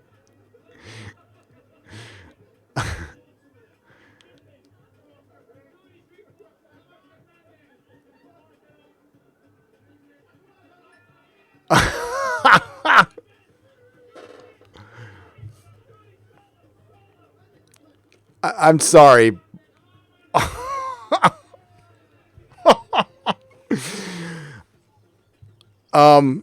It just makes me think of something.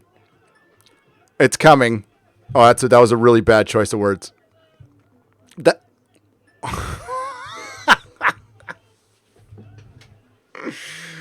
Oh my God. Yaz can take a marshmallow, man. Like nobody.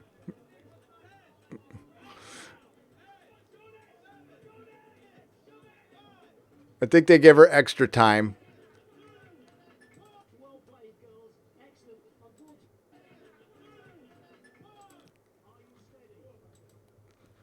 Yeah, I don't know if I'm going to get in trouble for that. I hope not.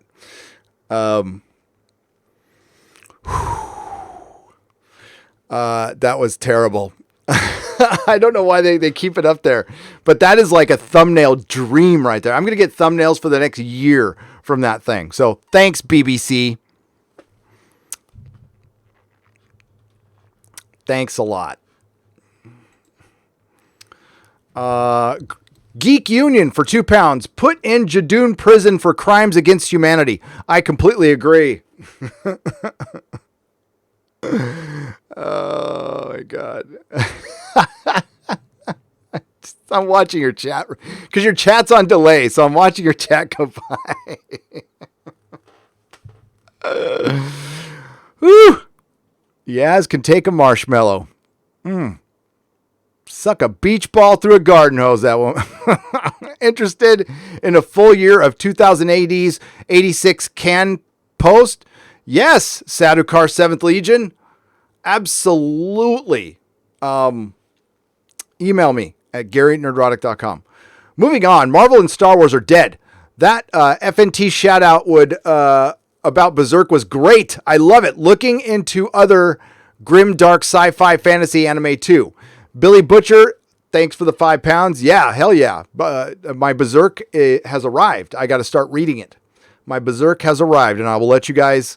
I'll have somewhat of a review together, like my first initial thoughts of it, on Friday. And, thanks to Mark the Cyborg. Hail, Mark the Cyborg. Go subscribe to his channel. Marcus Aurelius Fortunatus for $10.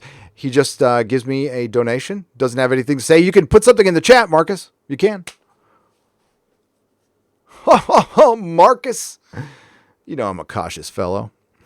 Telma ML for $4.99. I'm also an enlightened radical centrist with libertarian leanings. I'm for the abortion of all political parties and canon breaking in sci-fi. Yes, Telma. Good. Yes. Hail, Telma. Absolutely. I knew you were here for a reason because you're cool.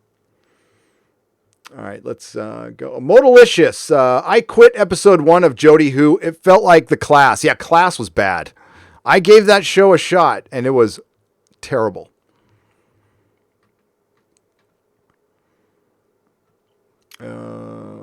Shooting up here.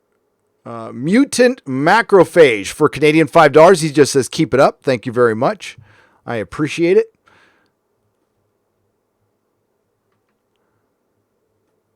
Gary, what to do in San Francisco in for one day, says Echo Watt for $2. Eat. There's the tourist stuff. Walk across the Golden Gate Bridge. That's cool. So there's parking lots on either side. And if you come in during a weekday, or you can take a bus there, or an Uber, you can Uber to the parking lot. And you can walk across the Golden Gate Bridge. You got a beautiful view of the city, and it's excellent. When you are done with that, you can go to, is it Fogo de Chao? Fogo de Chao, which is pretty good. It's like a Brazilian steakhouse. I think it's called Fogo de Chao, something like that. My favorite restaurant's gone. It was called Chow. It was in the Castro, and it's freaking great. It's gone. So I don't have eat there. The food's pretty good. There's lots of little French restaurants. They're amazing. Go to Foreign Cinema. Go to Foreign Cinema. So walk across the Golden Gate Bridge, then come back, and there is a restaurant. This is now my new favorite restaurant because Chow's gone, and it's on Mission. It's on the Mission. It's in the Mission, and it's called Foreign Cinema, and they play movies while you're eating fine French dining. And it's like a drive-in. So you have a drive-in speaker next to you, and you're eating like get the steak. It's good. And I was watching for Valentine's Day. Mrs. Nerdrotic and I went there, and we watched Austin Powers. They show cool movies. Sometimes they'll show like, classic films like Bridge Over the River Kwai, or what do we see? Oh God. What's the Humphrey Bogart movie, and I'm blanking on it. Casablanca. Saw Casablanca there. Or you could see Austin Powers, and I've seen Pink Floyd The Wall there. They show Star Wars there. Just check out what movie they're going to play. The food's great. Foreign Cinema. And the Mission is cool. If you like to drink, there's a lot of good bars there. It's the Mission District's cool. It's close to my house. And the Mission used to be bad. Like 16th and Mission, there would be needles and hookers and homeless people without their pants on, and naked people on unicycles selling crack. And it was fucking Barter Town from Mad Max. It's not that bad anymore. It's that bad downtown, but the Mission's cleaned up because all the gays moved to the Mission and then tech people. So the gays moved out from the Castro. They're still in the Castro, but they started buying apartments, refurbished apartments in the Mission, and because the pricing went up and the places got nicer. And then the tech bros started moving there. And Zuckerberg lives in the Mission. He owns like 5 or 6 houses to surround his one house, where amazingly enough, he's against the wall in our border, but he's got a giant wall around his house. And I guess he's against guns, but he has a bunch of armed security guards. Weird, huh? Strange. Fuck Mark Zuckerberg. But you know what? I hope he's thankful, because I hope he's grateful that a guy who couldn't get laid to save his life, so he invented a website, made him $1 billion. Is this a great country or what? Seriously.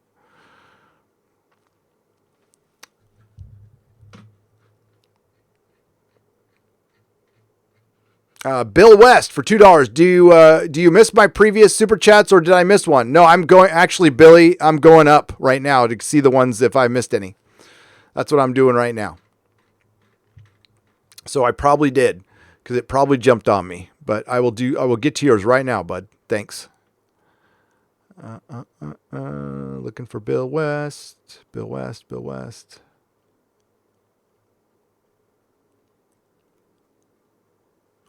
Telma, she puts up a cupper that says tired. Thank you, Telma, for the $1.99.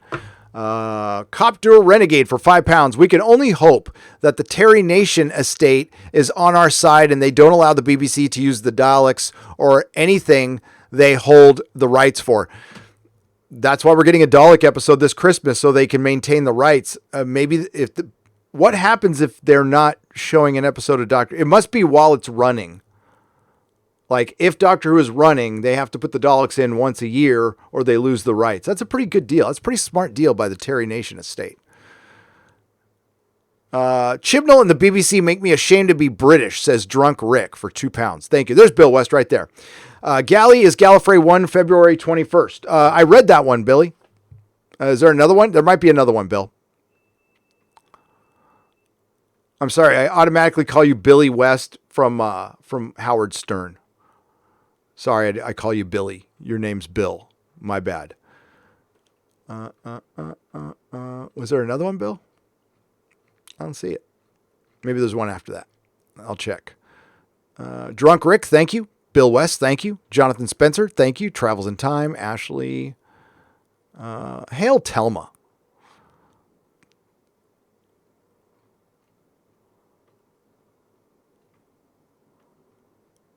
Yeah, I don't see another one, Bill. I don't see. I read that one about Gallifrey 1. I did read that, Bill. But it might, you know what? Maybe it was when the OBS jumped. I'm not sure. Gwyn Adams for £2. Hail, Gary. Think you missed my super chat earlier. Adrian Escobar for $5.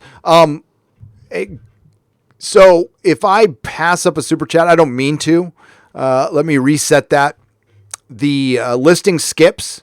So at the end of the show, I always go back up. And if I do miss it beyond that, it gets made up in my super chat square up, which I do separately, which are always on Nerdrotic Live. And I give all the questions proper time. And it's better than rushing through the end. And, you know, because sometimes I'm on a time limit. I'm not on one today. So but yeah, I mean, I just don't want you guys feel like you have to spend. You could tell me in the chat. You don't have to spend money to. I feel bad. You know, I don't want you to spend money reminding me of a super chat, especially when I'm not done reading them. So, thank you, Adriana Escobar. A Siri of Mullenbone for $5. If you like Berserk, you need to get into Elric of Melbourne by Michael Moorcock. It's really dark and gritty. Well. I mean, this isn't the one by Michael Moorcock. This is the one they've done. You mean like this? Oh, yeah. I've got all the Elric. I've got the, I saw, I was aware of Elric when I was a kid. So Elric was originally published by Pacific Comics. So I used to go to the store where Pacific Comics was born. So I used to bug those guys when I was a kid. So, Elric was one of the few Pacific Comics I didn't read. I always picked them up. So I watched a Razor Fist video one day and he recommended Elric. And I agree with Razor Fist on not everything, but most of his stuff. I mostly agree with him on a lot of things. So I appreciate that he's a big Daredevil fan. Daredevil, the Frank Miller Daredevil run is my favorite run in all of comics of anything ever. So I trust his taste when it comes to comic books. So I checked it out, picked it up, and by gum, it was fucking good. So you're damn right, Siri of Melonbone. Good shit. Uncorrupted by Hollywood. I'm almost happy that they haven't made. I think they're gonna do something, but that would be impossible to do.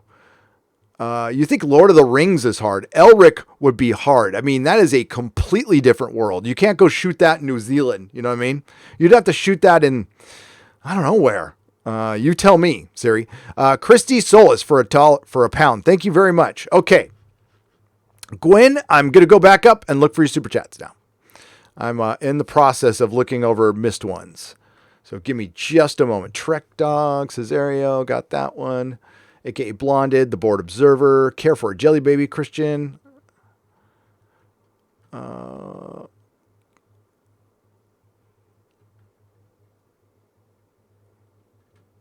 Sorry for the silence. That's why. There we go. Hail, Gary. Bet they backpedal to say the Doctor only took the name the Doctor when he was Hartnell. So technically, he will still be the first Doctor. That might hold up, Gwen, except for Ruth. So Ruth is clearly going to have to come after Hartnell. Well, depending on the look of the TARDIS, and I'm going off the top of my head, it would have to be after the third Doctor, right? Because the TARDIS had a different sign on it. Did it have the what is it, St. Anthony's? I can't remember. It's a Saint something or other badge that Matt Smith's on it. I'm blanking on it. St. John's or something like that. I can't remember because I'm going through live stream brain fart right now. But yeah, Gwen, there's a lot of ways that they'll try to rationalize, and that's what it is. It'll be a rationalization. Fans aren't going to buy it. Fuck them. They're going to be backpedaling and rationalizing for the next year and a half because what they're experiencing right now, Gwen, is the last of, what's the best way to put it? The last ounce of caring anybody has for this show, and it's coming out in pure emotion, and this is over its past. It's not over its future. This is like, did you really, I mean, you already shit on our future. Did you really need to shit on our past? That was just a fucking mean, vindictive, fucked up move that they didn't need to do, but they did it anyway because they don't care. It shows you anybody who cares about the franchise would not go back and fucking fuck with it fundamentally. It's one thing to add special effects and, you know, Jabba the Hutt and you know, making Greedo shoot first. And it's a whole other thing to take your main character and completely fuck him over because you have a problem with the fact that the Doctor was white for so long in a country that was predominantly white forever. You don't need to feel guilty about that. You know what? But you can take future Doctors and make them whatever the fuck. You already made it one into a girl. Guess what? It landed flat in its face, just like I said it would, just like everybody else said it would. Go ahead. Fuck with the future. Most of us were like, okay, fine. Jodie sucks. Chibnall sucks. It'll be over. And maybe we'll get a new Doctor. But that was hypnosis. We should have known better. I should have known better. Guess what? Even if they make the Doctor a dude again, which they probably will, it won't be better. It'll just be woke with a dude. Still the BBC. It's time to be done. And maybe, you know, this goes beyond Chris Chibnall, honestly. Piers Wanger's got to go too. Anybody who's backed this decision's got to go. They're not gonna, but I can say what I want.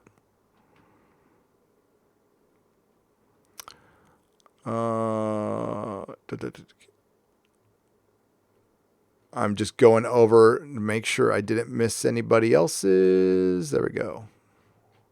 Robert Atkinson for $2. Wait a minute. Miller Daredevil over more Swamp Thing? Yes. Barely, though. Barely. And the only reason for that, Robert, is probably nostalgia. because I experienced that one first. I experienced that one in real time as a 12-year-old. So that's like the perfect age to read that stuff. And when I was reading Frank Miller's Daredevil, I had never read anything like that before in my life. And I discovered Swamp Thing after that because I was a Marvel guy first. Yes, Daredevil to me is I like it more. Am I going to say it's better written? I don't know. I also prefer The Dark Knight Returns to Watchmen. Always have. Watchmen's great. Doesn't make it any less great. But I prefer The Dark Knight Returns to Watchmen because it's just done with Batman. That's all. It doesn't have to make sense. My favorite run of an artist is John Byrne's run on Fantastic Four. That's just because, it was when I was a kid. I was reading it. I loved it. But dude, more Swamp Thing is genius. And I have it. It's genius. And it's too bad the show decided to go a little wokety woke too. A lot. Love your content and channel. Hope this helps a little bit. By the way, will you be doing any future chats with the Critical Drinker? Absolutely. I think, are you still out there? Or did you go to bed? I think, wouldn't it be great if and Bulls Trek and the Critical Drinker and I got together for a Doctor Who discussion? I think that would be good. Maybe it might not be on my channel. It might be on like Bulls Trek's channel. So keep an ear out for that, okay? I would love to do something on my channel too. There he is. He's waving. Yeah, I think we should talk to the Critical Drinker and Bulls Trek. I think that would be lots of fun. I think we should make that happen sooner than later. And look at Heels versus Base. Hey, I gotta knight him. Hang on. There you go. Don't ban half my audience, okay? Just kidding. Thank you, Corey S, for the $5. It is much appreciated. And Robert Atkinson, I can't argue against more Swamp Thing. I have no argument other than pure nostalgia. That's not logical at all. I know. But cheers. Cheers, Robert, for bringing up the great Alan Moore Knows the Score. Come on, you got to know what that's from. Alan Moore Knows the Score. George Peter Gatus. Hey, thanks for making that animation, George. That is awesome. Mrs. Nerdrotic should be in contact with you. Why aren't your comments showing up?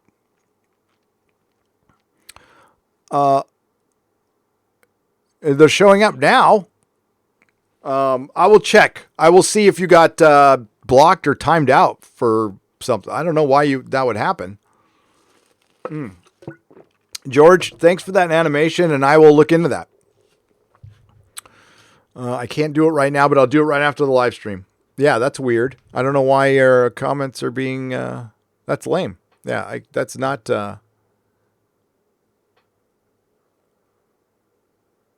That's not good. That's not good. I'll DM you on Twitter, George. Okay, I'm going to wrap this up. I'm going to wrap it up. It's been 2 hours, 30 minutes. We've had, it's been fun. It's been fun. We had, again, a lot of viewers for a random time. Sorry I'm late on this one, but I had to go to the bank today. I had to do a bunch of bank stuff. So I'll be live again tomorrow, probably tomorrow night, finally, with the Mark Zickery interview. But it's going to be I'm going to do a night one for my Brits, so the Brits can get something in the morning. And I have an interview with Mark Zickery, who is a Star Trek writer. He's also the creator of Space Command. It's about 45 minutes, and I'm going to embed it in a live stream. So I'm going to be on before and after the interview, and we can discuss it. And I'll be in the chat during the interview if you want to ask me any questions. And so do tune in for that. I don't know what the time is yet, so pay attention. Nerdrotic.com. I have my live stream schedule on the right-hand side. I'll also announce it on Twitter. Of course, Friday Night Tights is coming up. I have no idea who the guests are. I'd love to have Az on if he wants to come on. And I'll have the guest list probably by tomorrow, and that starts at 5 p.m. Pacific time, and that's in association with Geeks and Gamers. So we got Jeremy from Geeks and Gamers, we have Odin, we have Comics Division, and special guests.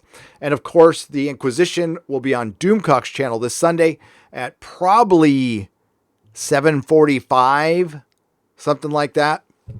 And we'll be covering Westworld. So I'm going to do a quick review of Westworld before I get on the show, because I'm not going to be able to do one after or the next day. So I want to get something out. So I'm going to probably do like a real quick take on Westworld on my channel, and then I'm going to jump over and go to Doomcock's. And listen, Westworld is a show I have been covering.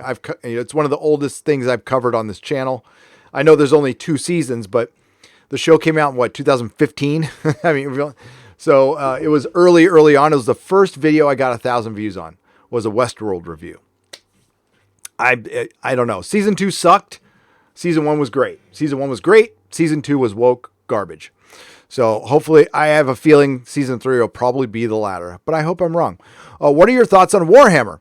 One of my favorite fantasy sci-fi grimdark works. Would you love to see it? I would love to see your take on it sometime. Over 30 years of lore. Thanks for everything, brother. My favorite YouTuber. Peter, you're awesome. Thank you, Peter DeRosa, for $9.99.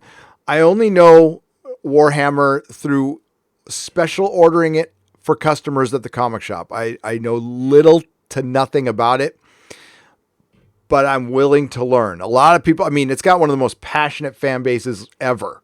And it seems to be pure, like free of the SJW progressive, whatever the fuck's going on, and may it forever stay that way. But yeah, I don't know anything about it other than I sold it, to my hobby customers. It looks cool. Nothing bad to say about it. All right, everybody, have a great day. I will see you tomorrow night. And I'll be making a video too. I've got a couple of Doctor Who articles I want to go eviscerate. And yeah, that should be out tomorrow. So everybody have a great night. And thanks again for watching the last video and making it a big old success. And I appreciate that. So remember, kids, not all who wander are lost, except for Chibnall.